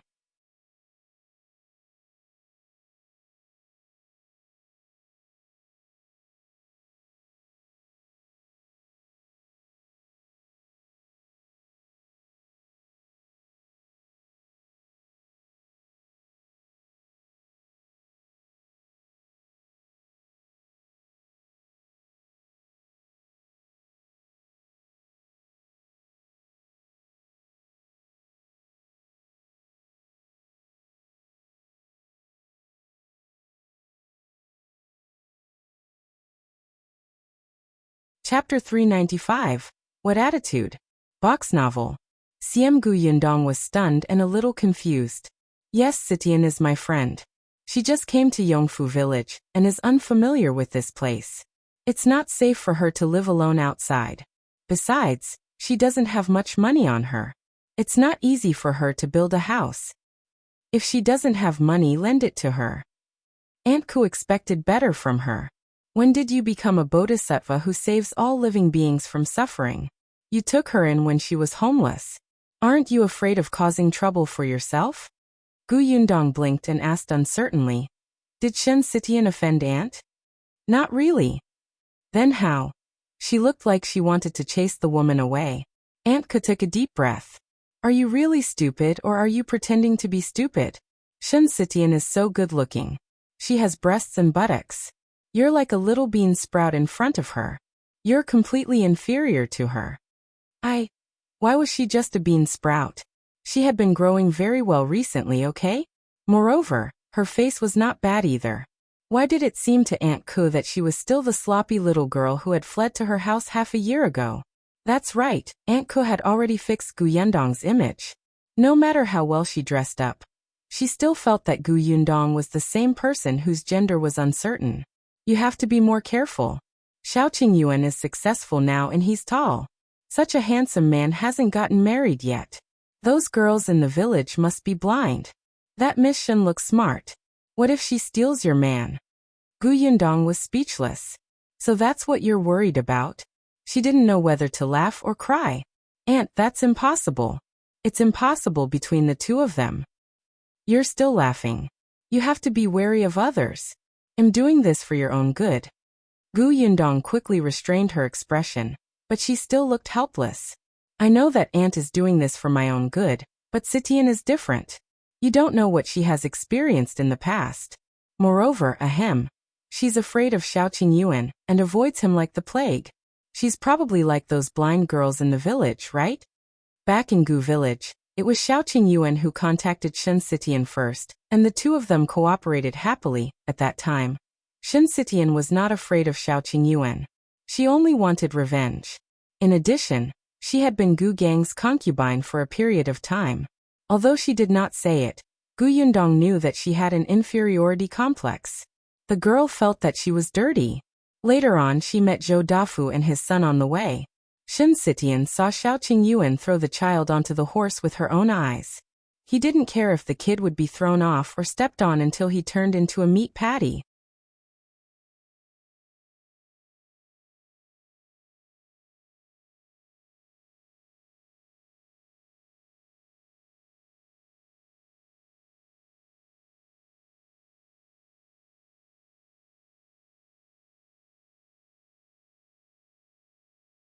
Chapter 397.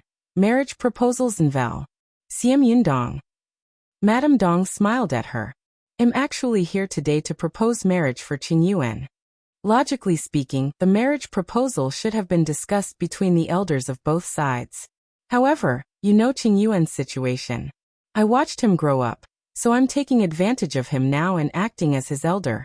As for your family's situation, I also know that you're in charge of the family, but you're young and don't know anything about marriage. I've been quite familiar with Aunt Ku recently, so I thought that we should get her to help me with the process. Gu Yundong immediately nodded. She knew nothing about these things. It was naturally better to have an elder who knew. Madame Dong went to talk to Aunt Ku. The marriage proposal process was not simple. They had to hire a matchmaker first. In the countryside, some procedures were not as rigorous, but Shao Qingyuan valued Gu Yundong, so he naturally had to follow the rules. Madame Dong was quite familiar with the surrounding villages and knew which matchmaker had a good reputation and a good temperament. As for the betrothal gifts, Shao Qingyuan would prepare them himself. Currently, they were only to be engaged. The wedding had to wait until Gu Yundong reached adulthood. Moreover, both parties planned to find Gu Dajiang first. After all, he was marrying someone's daughter. How could his father-in-law not be present? Madame Dong and Aunt Ku also pulled Madame Yang over while discussing. Although Madame Yang didn't quite understand, they would still ask for her opinion and patiently explain it to her. Gu Yundong listened at the side and felt dizzy. So there were so many rules? After Madame Dong left, she heaved a sigh of relief and quickly ran to see her 50 acres of land with Tong Shuitao to sober up. Zhao Zhu knew that she was coming, so he quickly brought Goxing to the field. To Gu Yundong's surprise, Big Qian seemed to be busy with the fruit trees as well. After all, 50 acres of land was not small. When they were busy, they were really busy. Gu Yundong could not possibly let Zhao Zhu and his son work day and night. They had agreed back then that she would give them a certain amount of money. As for whom to hire for help, it was up to them.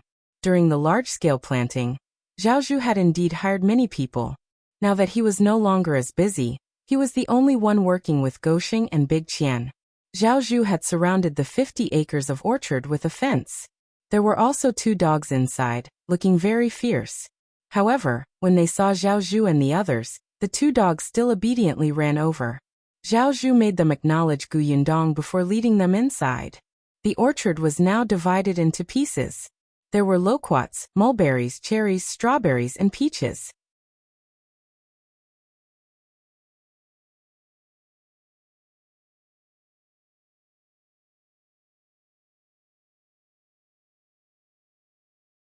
Chapter 398. Father, what do you mean? Box novel. CM Big Qian nodded. When I went out to look for work previously, I went to many places, so I know something. What kind of job did you find? He had earned 5 taels in a short period of time. Big Qian was even more embarrassed. I do anything. I've been to many villages. Some families need someone to carry things when they get married. Some need help when they go up the mountain. Some need to withstand beatings when they fight. Anyway, I'll go wherever there's money. In fact, these jobs did not earn much money. There was once when a rich young master offended someone. His figure was similar to that of the rich young master, so he pretended to be that person, and was beaten half to death. In the end, the rich young master saw that he seemed to have vomited blood, and directly threw 5 taels of silver to him. Actually, the blood was not Big Qian's. It was just chicken blood. He had deliberately spat it out in front of the rich young master. At that time, he thought that he could get 10 taels of silver. He did not expect that the person was very stingy, and only gave him 5 taels. However, it was enough. He took the silver and hurried back. However, he had indeed gone to many places. He had not only gone to the villages near his county, but he had also gone to the neighboring county. Therefore, Big Qian knew very well where the fruit trees were. Gu Yundong did not expect him to have such a harvest. Then can you purchase fruits? This time you won't purchase fruit trees. You'll purchase fruits of good quality. Can you do that? Big Qian seemed to have realized something and suddenly looked up. His eyes were slightly excited, but he immediately nodded. Yes. I need a lot of fruits, but I also need you to negotiate the price. Nowadays, fruits were not cheap. Gu Yundong wanted a large quantity, so it had to be cheap. Big Qian was more cautious this time and agreed without hesitation. He pursed his lips and finally said firmly, I can do it. All right, you'll get 2 people to go with you another day. Think carefully about which fruit you want to collect, and which village you want to go to. You also have to consider the time it will take to travel back and forth. Come to Yongfu village to look for me when you're done thinking about it. We'll talk about the salary then. Big Qian nodded heavily. Okay, you'll definitely think about it carefully. Gu Yundong looked at the orchard again. After asking Zhao Zhu about the planting, she planned to leave. However, just as she turned around, Big Qian chased after her. When he reached the entrance of the orchard, he took a deep breath and said solemnly, Boss, thank you. Gu Yundong was stunned for a moment before she understood that he should be referring to the time when Grandma Qian came to her house. She smiled. Do a good job. Then she left with Tong Shuitao. I will. Big Qian was overjoyed. He stomped his feet and ran home. Zhao Zhu and his son, who came out later, looked at his departing back with slightly complicated expressions. Goxing, in particular, sounded a little envious. Big Qian is going to be successful too. Why? Don't you want him to be successful? Goxing shook his head. No, I just feel like I'm the only one who doesn't have anything. Zhuangzi went to the county city to work as a clerk. I heard that he planned to do a good job, and try to become a shopkeeper in 2 years. Now that Big Qian has been put in an important position by Miss Gu, he might be a manager in the future. I'm the only one here to carry water and turn the soil every day. Zhao Zhu reached out and patted his head. Why? Do you dislike it? Let me ask you, who told you that you're useless just because you carry water and turn the soil every day? Gosheng looked up in confusion. Dad, what do you mean?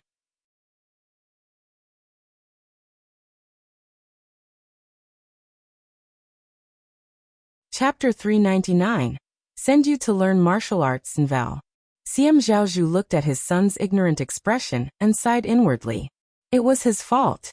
In the past, he married the wrong woman, who was heartless and indulged his son, nurturing his domineering and stupid personality.